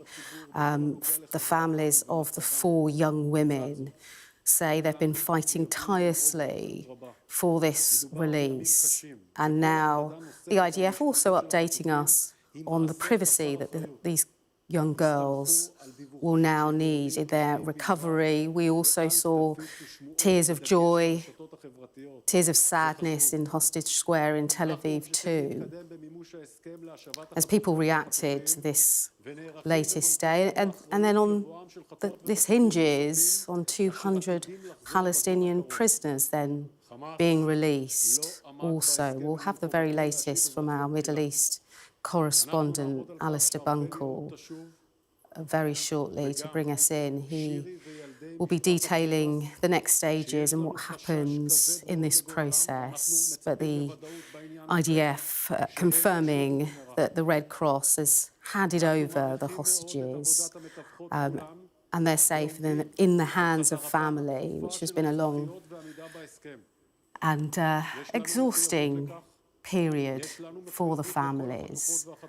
So we're working really hard to get this statement for you in English. But we've had updates from the IDF throughout the morning, and they're just updating that a short while ago, accompanied by the IDF and ISA forces, those 4 hostages we've been talking about all morning, well, they crossed the border into Israeli territory, returning hostages across the border, returning to their family. They will have an initial reception and they'll be in the hands of medical staff. Alistair Bunkle is with us too. It's hard to put into words, really, Alistair, what we've seen today. It's been a fast-moving situation. Alistair. Daniel Hagari, Rear Admiral Daniel Hagari, the IDF spokesperson, speaking in Hebrew at the moment, but expected to speak in English shortly, updating on the latest in this exchange of hostages. We will bring you his words in English when he starts. But for now, as the time approaches 10 o'clock in the UK, midday here in Israel, the 4 Israeli hostages, Liri Alberg, Daniela Gilboa, Karina Ariev, and Naama Levy, have been released by Hamas. They have crossed the border and they are now in Israel. On the left of your screen, you are seeing a live shot close to where I am standing in Raim, right by the Gaza border, and a military base where the hostages, the freed hostages, will be brought to. Once here, they'll be reunited with close members of their families. They'll undergo initial medical checks to make sure that they don't need any emergency care. And by the looks of the pictures that we saw when they were released by Hamas in Gaza, physically at least, they seem to be doing quite well after 15 and a half months being held hostage in Gaza. Once those medical checks are done, they will then be taken by helicopter, and 3 large Israeli transport helicopters are behind me, waiting to then transport them to a hospital or hospitals in or near the Tel Aviv area. It's been a short journey from Gaza City to the border, but it will be a long road of recovery. Let's listen to Daniel Hagari, who's now speaking in English. Today, we salute and embrace them and their families as they reunite just now after so long. We cannot and will not forget the 90 hostages, including women, children, and elderly men, still remain in brutal conditions in Hamas captivity. Hamas failed to meet its obligations to first release Israeli female civilian hostages as part of the agreement. We are determined to return to the return of Arbel Yahud, an Israeli citizen kidnapped from Nir Oz, and also Shiri Bivas and her 2 children, Kfir and Ariel, whose welfare we are extremely concerned about. We appreciate and thank the efforts of all international mediators, United States, Qatar, and Egypt, and we expect them to make sure Hamas stands in accordance with the agreement. IDF troops will continue to be deployed and operate and to do everything to protect the citizens of Israel. Our mission is not over until every single hostage comes home. אני אענה עכשיו על שאלות בעברית. שאלת חדשות 12. מה ישראל מתכוונת לעשות על ההפרה של חמאס עם ארבל יהוד? אנחנו מחויבים לחזרתה של ארבל יהוד, אזרחית שנחטפה מניר עוז. אנחנו מחויבים לחזרתה, זה ההסכם, צריך לעמוד בו, ואנחנו נעשה הכל על מנת שהיא תשוב במהרה. שאלת ישראל היום. האם ידועה הסיבה מדוע אגם ברגר היא זו שנותרה עוד שבוע בשבי חמאס? אגם היא חיילת אמיצה. אנחנו מחויבים להשבתה, אנחנו עומדים לצד משפחתה, ואנחנו צריכים לעשות הכל שאגם תשוב, ואנחנו נעשה זאת. שאלת I-24. האם חמאס העביר את הרשימה של החטופים החיים והמתים שנותרו בשבי, ומה אתם מצפים שיהיה ברשימה הזו? That is Daniel Hagari there, the IDF spokesperson, speaking in Tel Aviv, where the Israeli army are now confirming that those 4 hostages have crossed the border into Israel. But Israel saying it is still extremely concerned about 2 child hostages. Okay, it is 4 minutes past 10. You're watching Sky News, and breaking news this morning, and that is that 4 Israeli hostages have been released by Hamas and are now with Israel Defense Forces.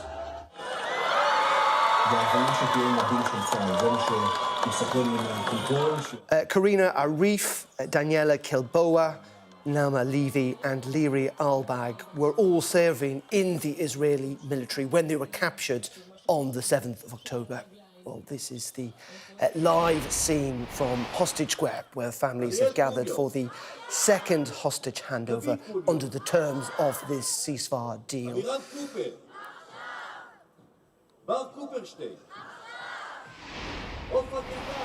Meanwhile, 200 Palestinian prisoners released from Israeli jails, 50 for each soldier released by Hamas, as per the ceasefire agreement, and we're waiting for that to happen at some point during the day. Well, let's bring in our Middle East correspondent, Alistair Bunkle, who joins us now. Very good afternoon to you, Alistair. And the Israeli military confirming now that those hostages have crossed the border into Israel. They have, and they will now be brought to the base where I am at Raim. You're seeing live pictures of one of the 3 Sea Stallion transport helicopters that have been here for the last couple of hours awaiting the arrival of the 4 hostages. They will be brought to this military base from the border, which is close by. They'll be reunited with their families. They'll undergo initial medical checks just to see whether or not they need any emergency care. If they don't, then they will be shortly taken by air to hospitals in the Tel Aviv area. We've heard in the last couple of minutes from Rear Admiral Daniel Hagari, the IDF spokesman, saying today we salute and embrace them. But he had a message for Hamas as well. He accused them of failing to meet their obligations. Now this is particularly in reference to a hostage called Arbel Yahud, a female civilian hostage that Israel had demanded be one of the 4 released today. She is a civilian, not an IDF soldier, and because she's female, she should be in one of the first category of prisoners to be released. But she has not been released today. Hamas has not given a reason for that. There is some conjecture that she could be held by another militant group in Gaza, such as Palestinian Islamic Jihad, but Hamas has not released her and not given a reason why. And Benjamin Netanyahu last night huddled with senior security chiefs to try and work out how to play it. But ultimately, with the release of 4 living hostages, Israel agreed to that, and that is what has happened this morning. Daniel Hagari also mentioning the fate of Cherie Bibas and her 2 children, Kafir and Ariel. Kafir Bibas, the youngest hostage still being held in Gaza. He turned 2 last weekend. He was only 9 months old when he was taken hostage. Their condition is unknown. Hamas claimed that Cherie, Kafir and Ariel were killed in an Israeli airstrike more than a year ago, but have given no evidence of that. And so their fate is something that the people of Israel await anxiously. But today, 4 hostages, Naama Levy, Karina Ariev, Daniela Gilboa and Liri Alberg, all 4 of them IDF surveillance officers serving at a base close to here, the Nahal Oz base, when they were taken on October the 7th. Liri Alberg, 19 years old, wasn't even supposed to be at the base on October the 7th. She was due to begin her orientation week on October the 8th, but she decided to come and spend the weekend at the base beforehand. And she was taken along with a number of others on October the 7th. She messaged her mother at around 6:30 a.m. in the morning, telling her that she was taking cover from rockets. And that is the last her family heard from her. She had a tattoo that read faith, that she got after her boyfriend was involved in a traffic accident. And her family, since she has been held in Gaza, have all had the same tattoo on them as well. Danielle Gaboa was only identified by her ponytail from pictures released by Hamas when she was taken and went into Gaza. She was seen in those videos hopping and hobbling into a car at gunpoint. She had texted her mother at around 7:30 in the morning saying, "Mum, pray for us." And again, that was the last that her family heard from her. Karina Ariev, originally from Jerusalem, spoke to her parents on the phone a number of times before she was kidnapped and then sent them a final farewell message. And Naama Levy an athlete. She competed in sporting events, and her family have competed in sporting events in the last 18 months to raise awareness of her captivity. She was dragged by her hair into a jeep at gunpoint. She was barefooted. She had blood covering her trousers. She might have been injured during that process. Her mother said that she's only 19, but she'll always be my baby girl, a girl who truly believes in the good of all people. Well, those 4 hostages today have been released after more than 15 and a half months being kept in Gaza. As you can see on the right-hand side of your screen, pictures from Hostage Square in the center of Tel Aviv. Again, like last Sunday, thousands gathering to watch the events unfold live on a big screen in the center of that square, cheering when they saw that the 4 women were alive and what looked to be in reasonable physical condition. And now they watch to wait for their arrival here at the base where I am. They'll be driven into the base. We will have, we think, a live shot of that when it happens. But they are now back in Israel. They're in the custody of the Israeli military who met them close to the border, just inside Gaza, where they were handed over by the International Committee of the Red Cross. The Red Cross had taken them from Hamas around 90 minutes ago from Gaza City, from a square in the center of Gaza City, where Hamas handed them over officially to the Red Cross, and then they were driven to the border, close to where I am standing now, Darren. And Alistair, you talk about the emotion there in Hostage Square in Tel Aviv, and that emotion very naturally shared by the families of these released hostages who've issued a statement this morning saying that after 477 agonising days in captivity, Daniela, Leary, Nama and Katrina are finally returning home to the families who have worked tirelessly for the release, to friends who prayed for the well-being, and to an entire nation that never lost faith this day would come. The return today represents a moment of light in the darkness, a moment of hope and triumph of spirit, while serving as a painful reminder of the urgency to bring back the 90 hostages still in Gaza. We will not stop fighting until all phases of this deal are completed and every last hostage returns home to their loved ones. We extend our deepest gratitude to President Trump, whose instrumental efforts made this deal possible.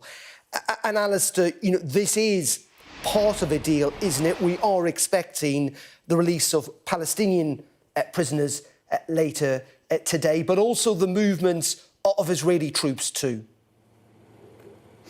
Yeah, that's absolutely right. And both of those events are of equal significance in what is happening today and in the wider context of the ceasefire. So the Palestinian prisoners, 200 of those will be released later today. We don't know exactly when, but it will probably be some hours after events here. Now, under the ceasefire agreement, Israel has agreed to release 30 prisoners, Palestinian prisoners, for every Israeli civilian hostage, and 50 Palestinian prisoners for every IDF soldier released from Gaza. 4 hostages released today, all of them serving IDF soldiers. And so under that agreement, 200 Palestinian prisoners will be released from Israeli prisons.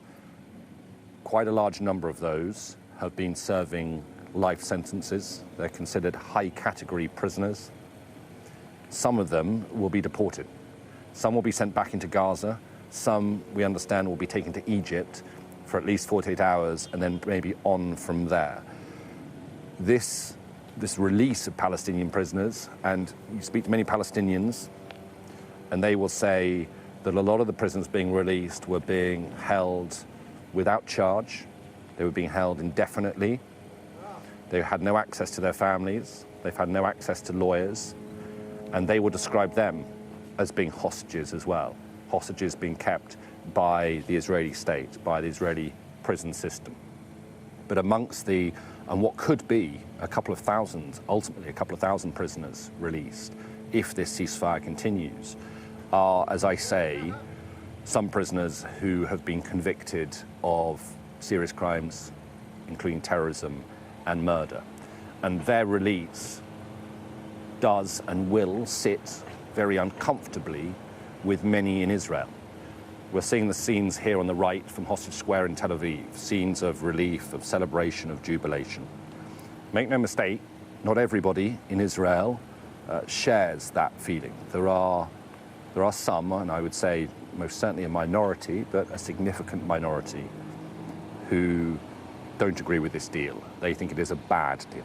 They think it represents surrender to Hamas, and they think that Israel is paying too great a price for it by the release of thousands of prisoners. So it is not universally popular here in Israel, but Israel is a country that ever since October the 7th has been unable to really nationally move forward because of the ongoing hostage crisis. And the release of 4 women today, whilst it will be welcomed, there are, as you say, Darren, still 90 hostages in Gaza. Many of them will be dead. We will see in coming weeks, no doubt, the release of bodies as opposed to hostages who are still able to walk. Everywhere you go in Israel, I mean, it really is, it's not an exaggeration. Almost everywhere you go, you see signs of the hostage crisis. If you look on the right, and you'll see those posters being held in the air with images of the various hostages, their names, their ages, and the slogan, "Bring them home now."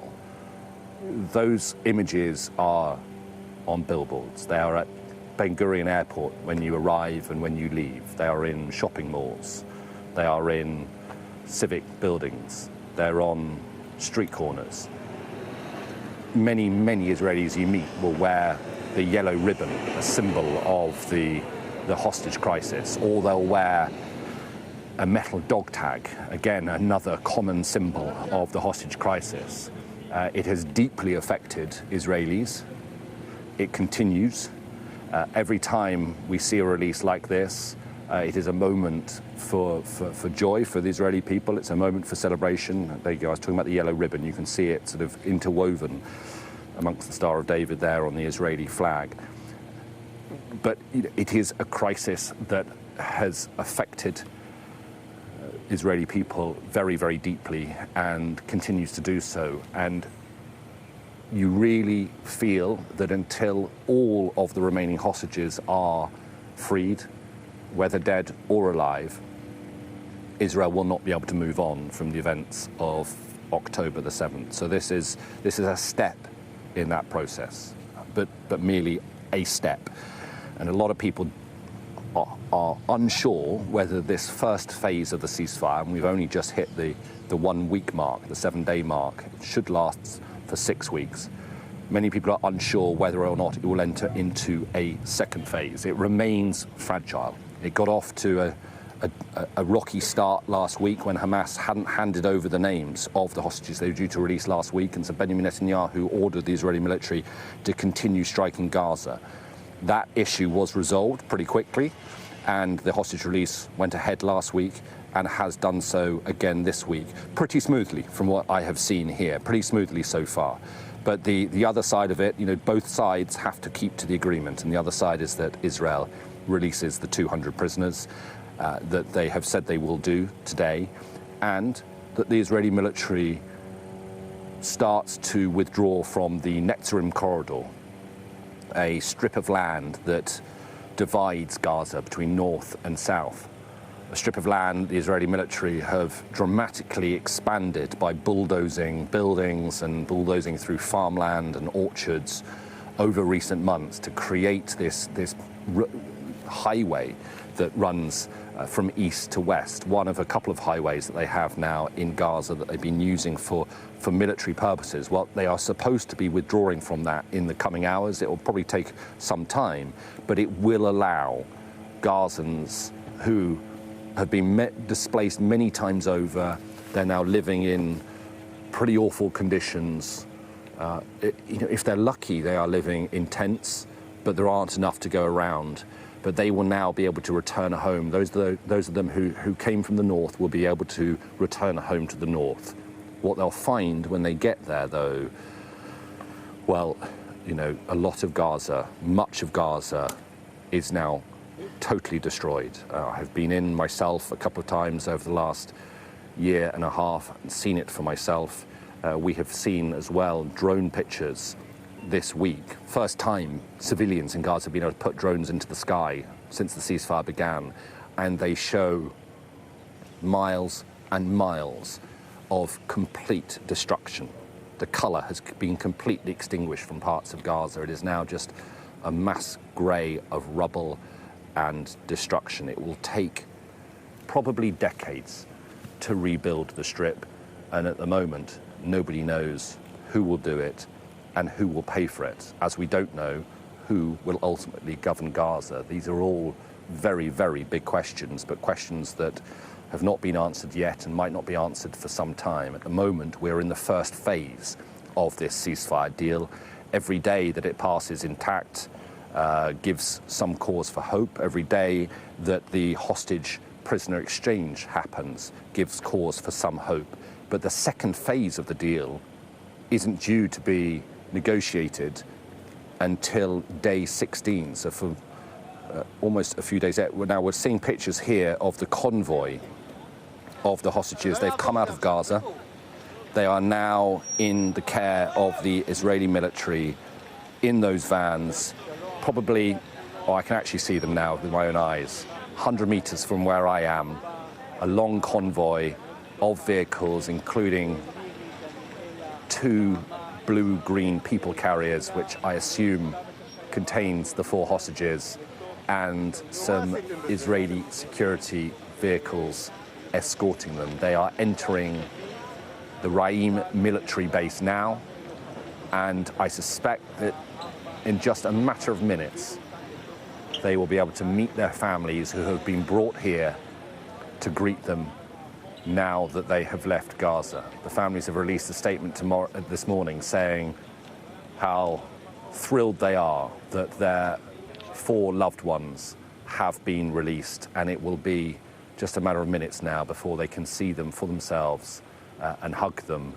and really probably realise for the first time that they have them home.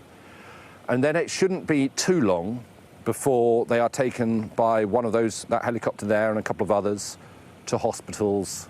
I don't think we know exactly which hospital this time. There's 6 hospitals that have been put on standby for this process.